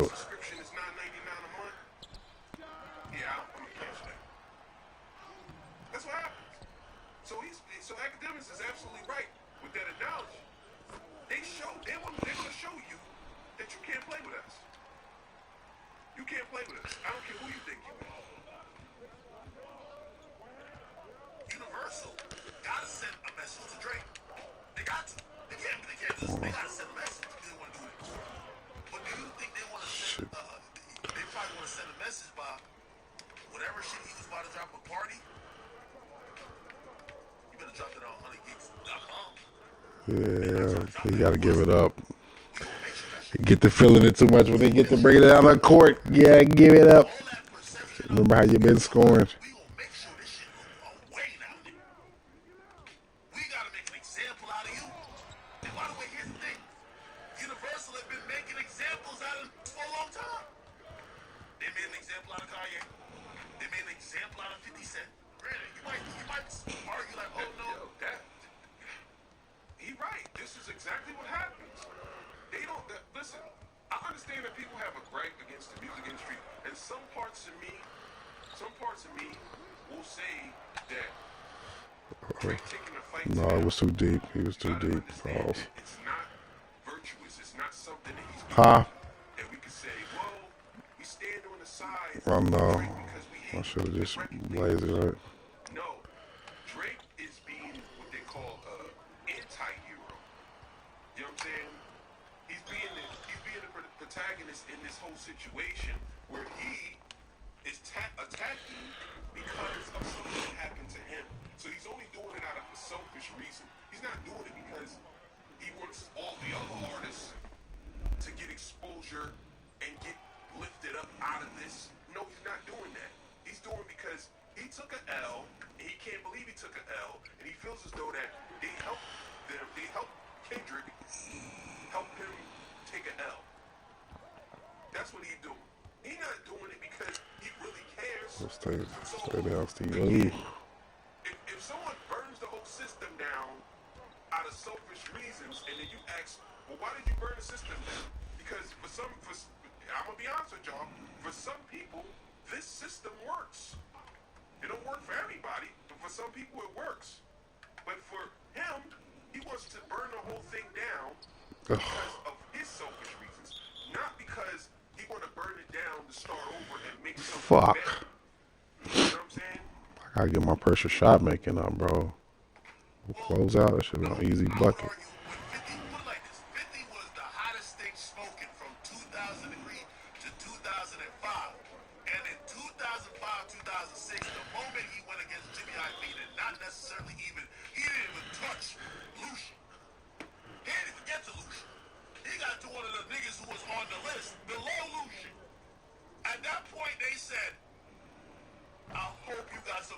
Because you're done here, nigga.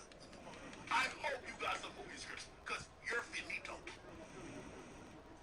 50 was complete. That's 100% facts. And this is exactly what's going to happen to Drake. You got to understand, Drake, everybody thinks Drake is such a good business person. Everybody thinks that he's such a good businessman, right? I'm going to be honest with y'all, Drake is a terrible businessman. Oh, my. He has hits. That's what happens, dog. That was extra wild, bro. That's the craziest thing ever. But I'm saying from my optics, he's been through so many different deals. How is it that you've been through all these deals, but there's artists that's just as big as you and only have one deal? 2 deals. You've been signed to 5 or 6 different labels, then you jumped out of that. You were signed to Jay Prince, then you were signed to Lil Wayne, Young Money, then you were signed to whoever, Apple Music, and you were signed to these people. Now you're signed to Republic Records, and they're giving you 400 million. And that's another thing too I want to talk about in a second, about the 400 million deal. And now you're saying that they're conspiring against you, so they don't have to give you the force, so they can lowball you, which is crazy to me. Because my thing is, then why not just go independent? I'm being extra weak and shitty, bro. You don't need them. Why not just say, you know what? I don't need y'all. You go independent. I can't believe bro, my jumper comes and goes. Look what he did to Kanye. Remember Kanye was like, yo, they won't let me buy back. Remember, look, what company owns Universal? Drake going to Universal. He didn't go to Republic. He go to Universal. What owns Universal? What owns Def Jam? Universal. So Universal owns all these companies. Remember when Kanye was like, yo, they won't let me buy, when he shows the contract, Kanye shows contract, Def Jam, you gotta realize, if they nice, yo, they Fuck. And say it again though. 120K without that. Oh yeah, they gotta scan that thing in, bro. Yeah. No, they gotta scan it in now. Yeah. At least we getting cell phone fraud. I'd have been trying to find a way though for my cell.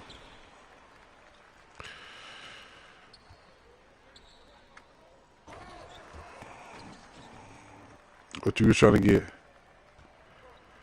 New iPhone? Look at you. Look at you. Titanium?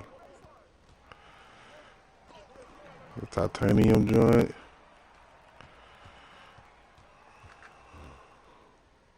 Yeah, hey, go put it in the bucket, hey, I like it.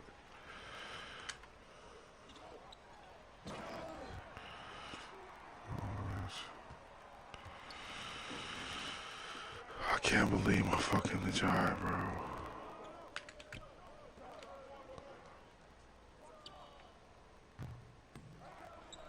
Oh.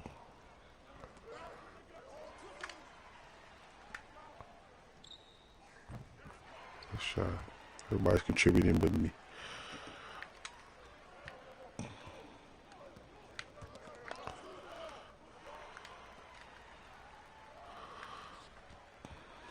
Swing it.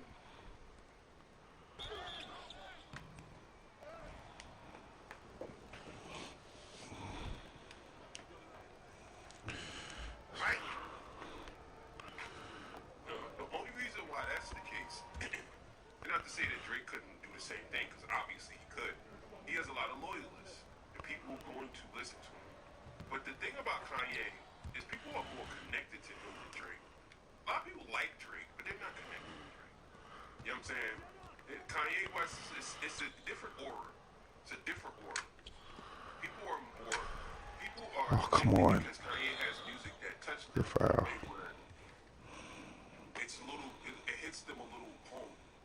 Hits them a little home. Drake doesn't really have that. He has some things here and there, but it's more self-serving music than actually him having music that is something that changes people's lives. He did one song, and it still was self-serving. God's plan to me. That wasn't really something that, you know what I'm saying? Like, because the hook is bad things. There's a lot of bad things that they wish and they wish and they wish and they wishing on me. Basically, like, yeah, like, well, you know what I'm saying? The only person I love is my bed and my mom. I'm sorry. Like, how's this song called God's Plan? I guess he's saying he's God's plan. But at the same time, he's bigging himself up. Not really talking about anybody else. Maybe he gave out some money or something like that. But he's right about Kanye and 50. But then he spiraled all the way into doing some anti-Semitic shit. Then they just dropped him with cause.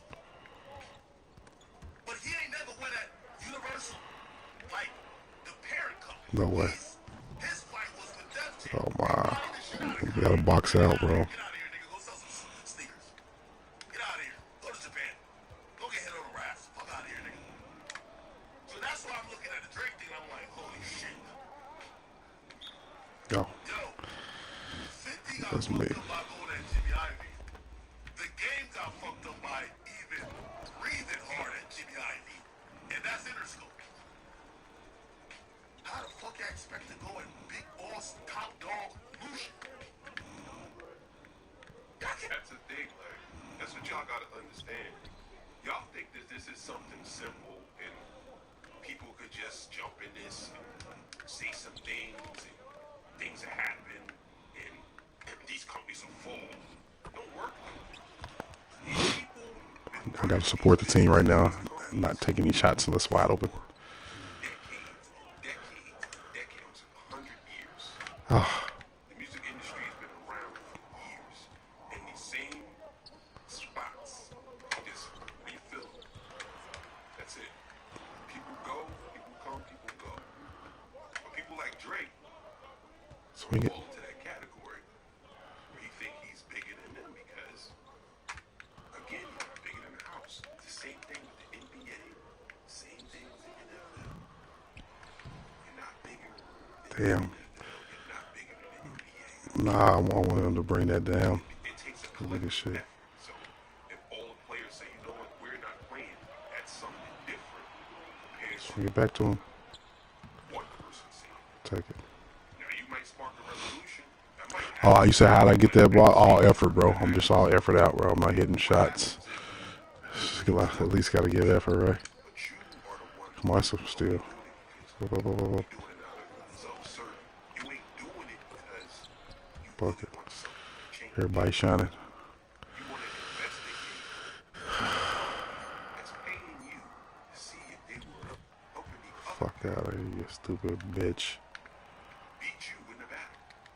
And you are supposed to be the biggest. So you saying that they wanted to Yeah, send yeah. him out there, beat you, they pay for all this, make the song go up to devalue your 300-400 million contract. So next time you try to come back to the table, and you would say, let's see, I know what Drake's plan is, and I'm gonna explain it. Every time we get fucking close, we turn it over and get a bad shot, bro. And what he does and why he's doing this. He gonna have y'all niggas been playing in Botswana. Y'all niggas can't fuck with. Now, granted, it appears that Drake looks like he's down to take on the fight. Here's my biggest problem with everybody. That's it. Timing.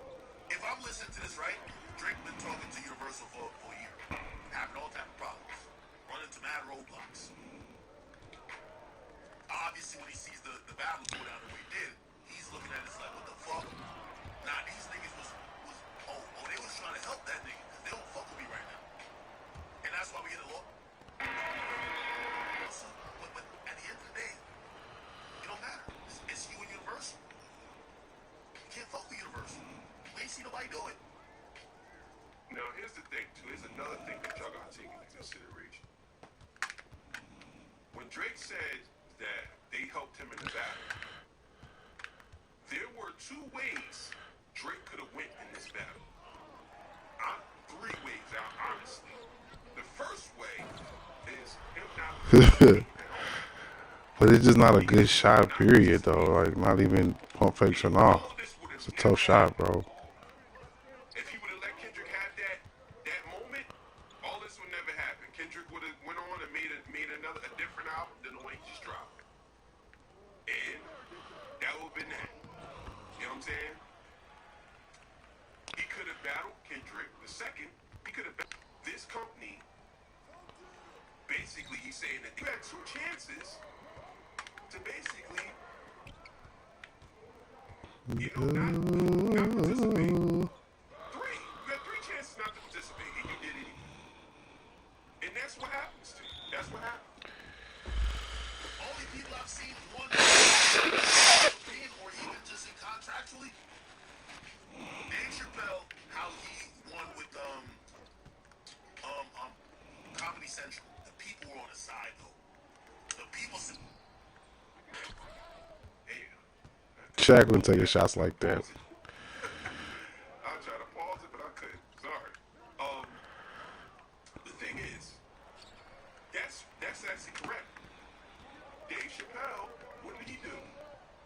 There's something that he could have did.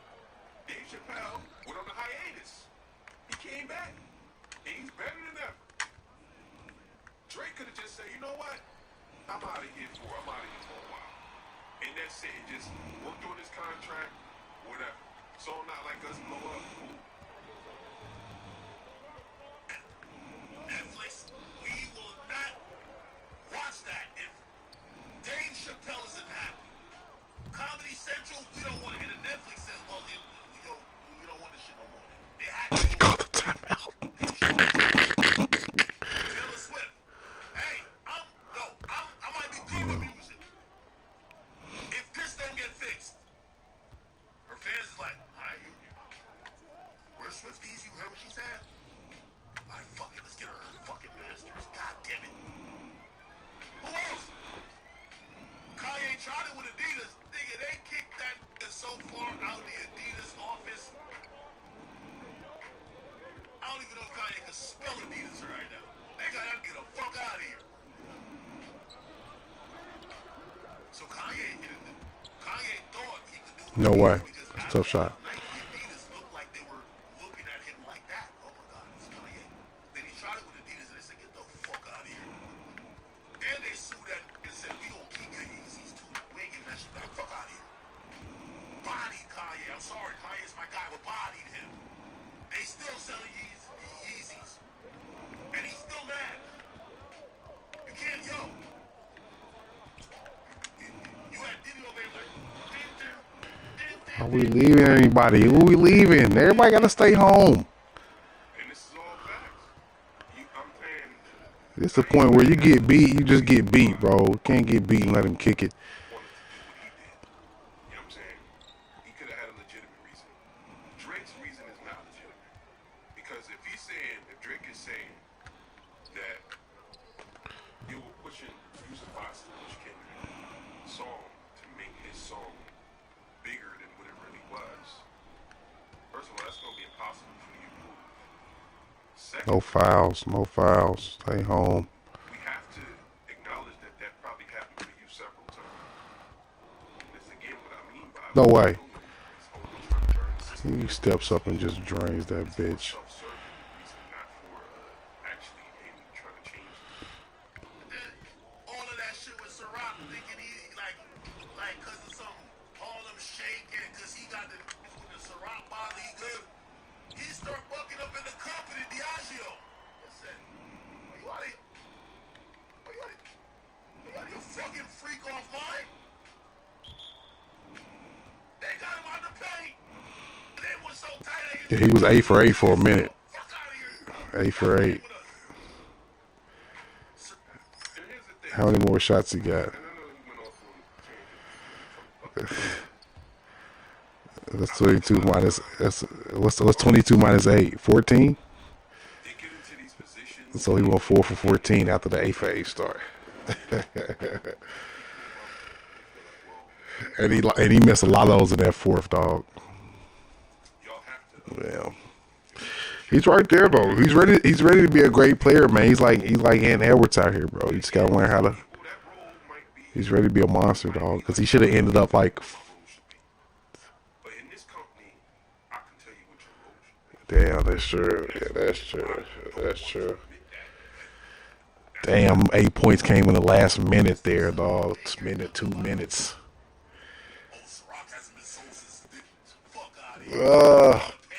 Damn, I had 2 threes in the lay. Let's go, man. I'll take it, bro. Steve's out of there. Steve's out of there. But he wasn't bucking as people thought he was. He wasn't bucking like Diddy was bucking. Diddy was bucking. Kanye was weak. Shut up. Here's some music. Here's a rapper. Shut up. So that's what I'm saying. Drake having his moment. My only thing I was saying earlier in the stream, Drake should have did it in 2016. He had the most power. He had Infinity Stones because he was making streaming. He helped lay the blueprint for the fucking streaming, for the whole streaming market. It was 20 million back then. It's 250 million now for each company. He helped that shit go 10x. He could have said some shit back then to say, well, give me a little bit more power. Instead he said, man, give me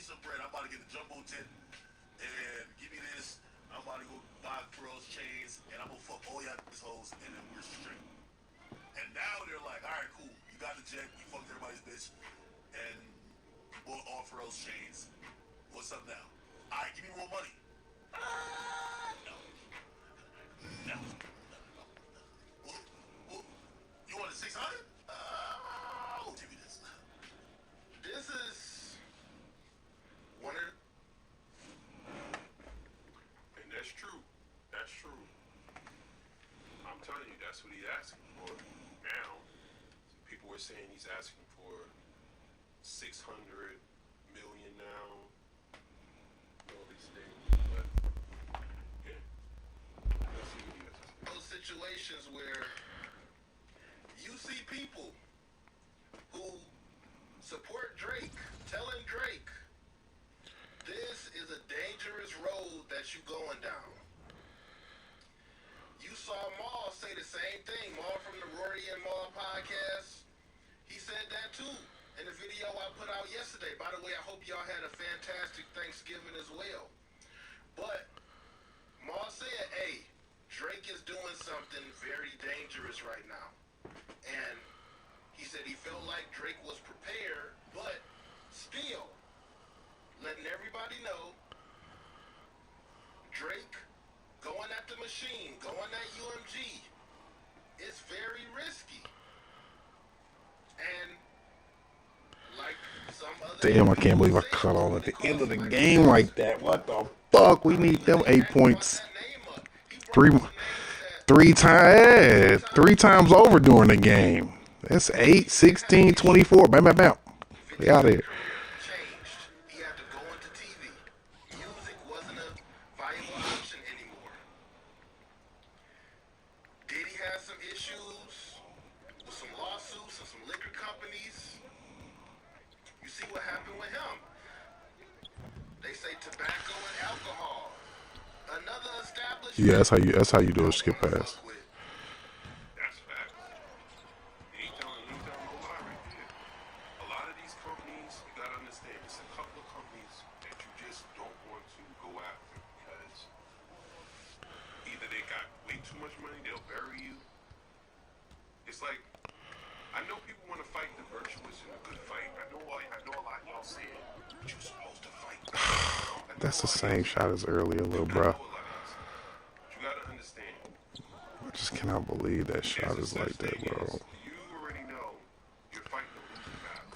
What shot? I know a lot of y'all don't want to hear this. I know a lot of y'all think that you can be virtuous and you can be something can happen and like at the end of the movie the whole system collapses and you put a virus in the hard drive and it corrupts the whole system. It doesn't work. I'm sorry to tell you. Drake is not the virus that you can put inside the system. No. He's a part of the system. The only thing the system is going to do is just that's it. You said what now? Significance that can destroy the system. It's not going to happen. It's too I bet if I did that, it should be missing all over the place, dog. Boing, boing, boing. They changed the damn what's name so much. There's billions, and trillions at stake. You think that this guy, one guy, Yeah, how can you program it to your controller though? Like, I don't even.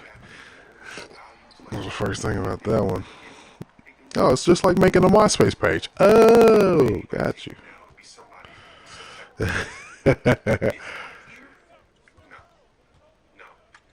They'll find some dirt on him so fast. That's why I'm surprised that he's doing this. Yeah, they got that shit out of there, dog. They're like, yo, we ain't teaching them all this.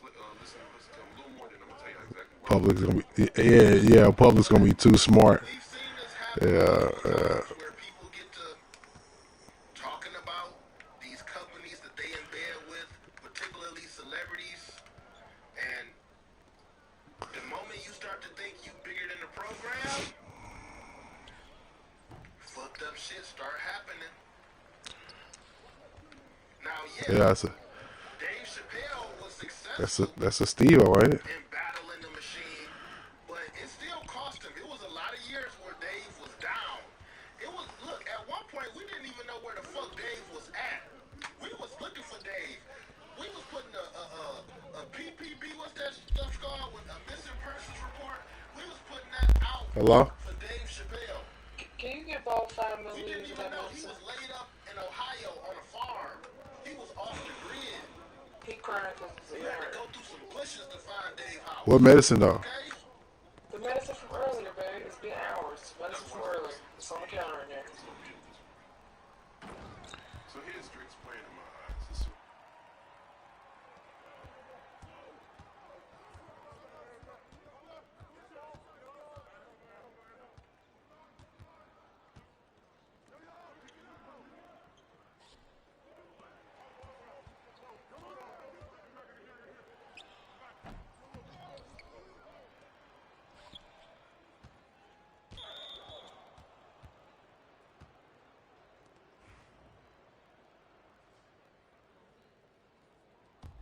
Hold on, I gotta get Sonny Boy some damn medicine here. Hold on.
I'm back like your New York Stock Exchange. Let's go. Everything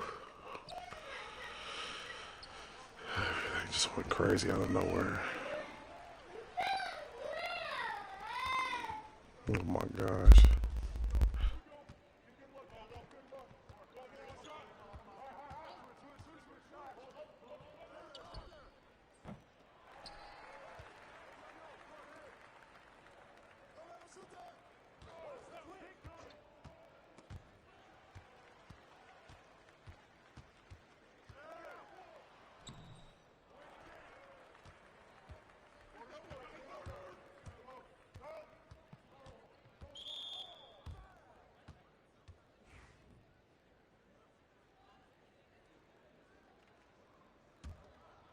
Man, we got all the points, bro.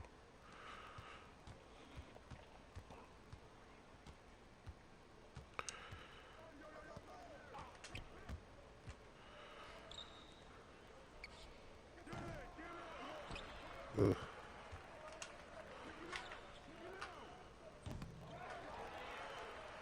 That big is.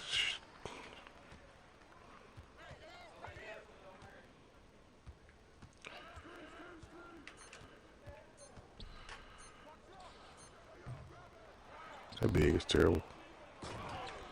I mean, he got to box out, dog. Like, it's just that it ain't that hard.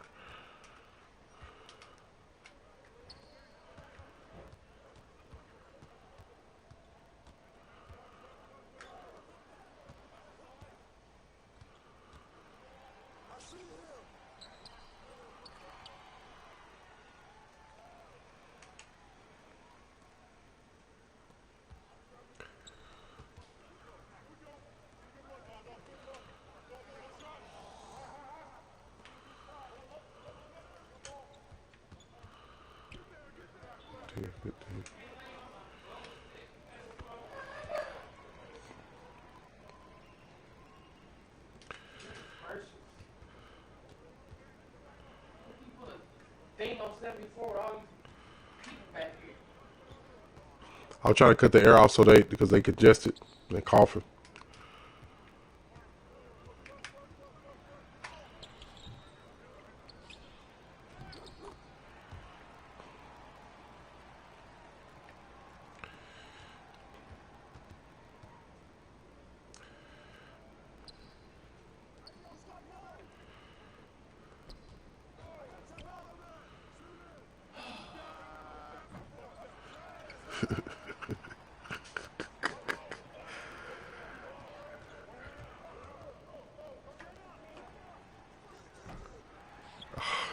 That was late.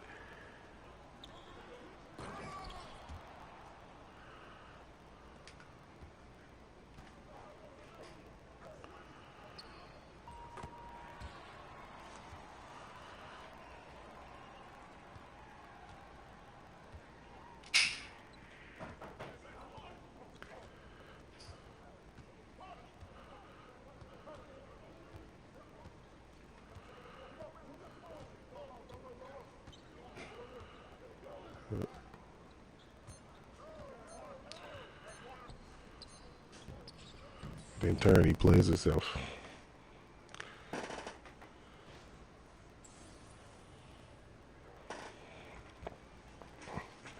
Lakers are so shitty.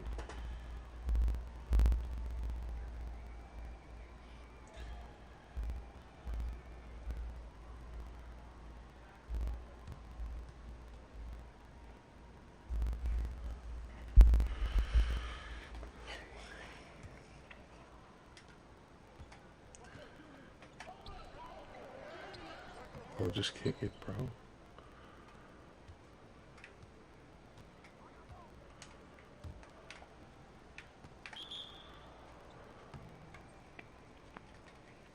They still ain't down by 9.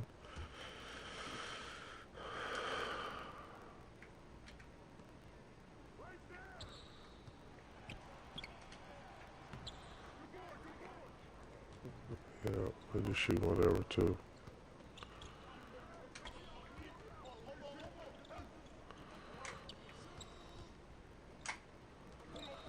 Oh.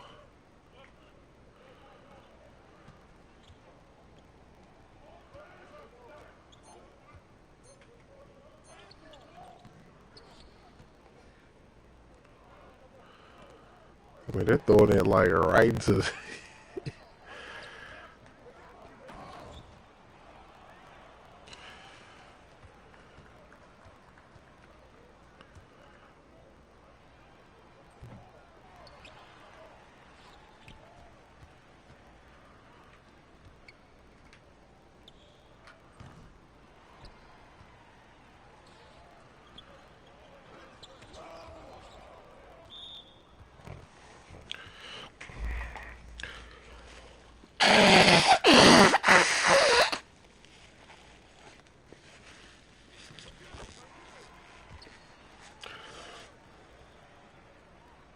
And the record label helped beat Drake. Drake was the biggest artist in the world, and these methods helped take Drake down. Now, the first thing people are gonna say is they don't know if that's actually true or not, and more people will lean towards that being true because Drake was the bigger artist and he had the bigger buzz or whatever. We worked it out. Said, oh well, they had to do that. They did that because he was just so big and take that. And I think Drake knows. I think Drake knows exactly what he's doing.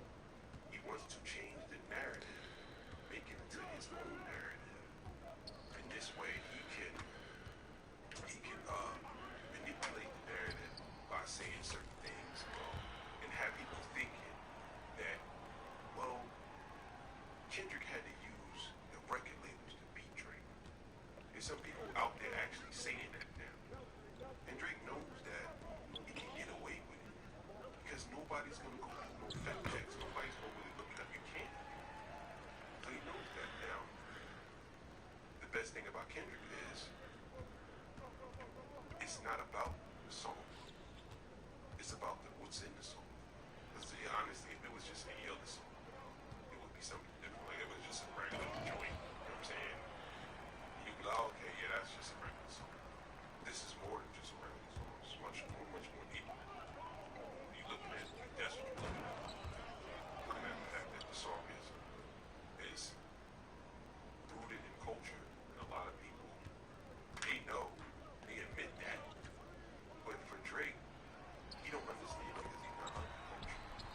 So he don't understand how to say this. Even like with him doing this whole thing, with him going to sue or whatever, that's not something that a person under culture will do. People from the culture won't take part in that. They'll be like, nah, I'm not doing that. Why would I do that? Because that's like going to the law. Nobody wants to do that. But this is what it is. So I'm thinking that that's what he wants to do. He wants to change the narrative in this one. In the situation he's in. Man, how we always get these fucking bigs that'll shoot you out of the game with no heart, dog. I don't even give a fuck.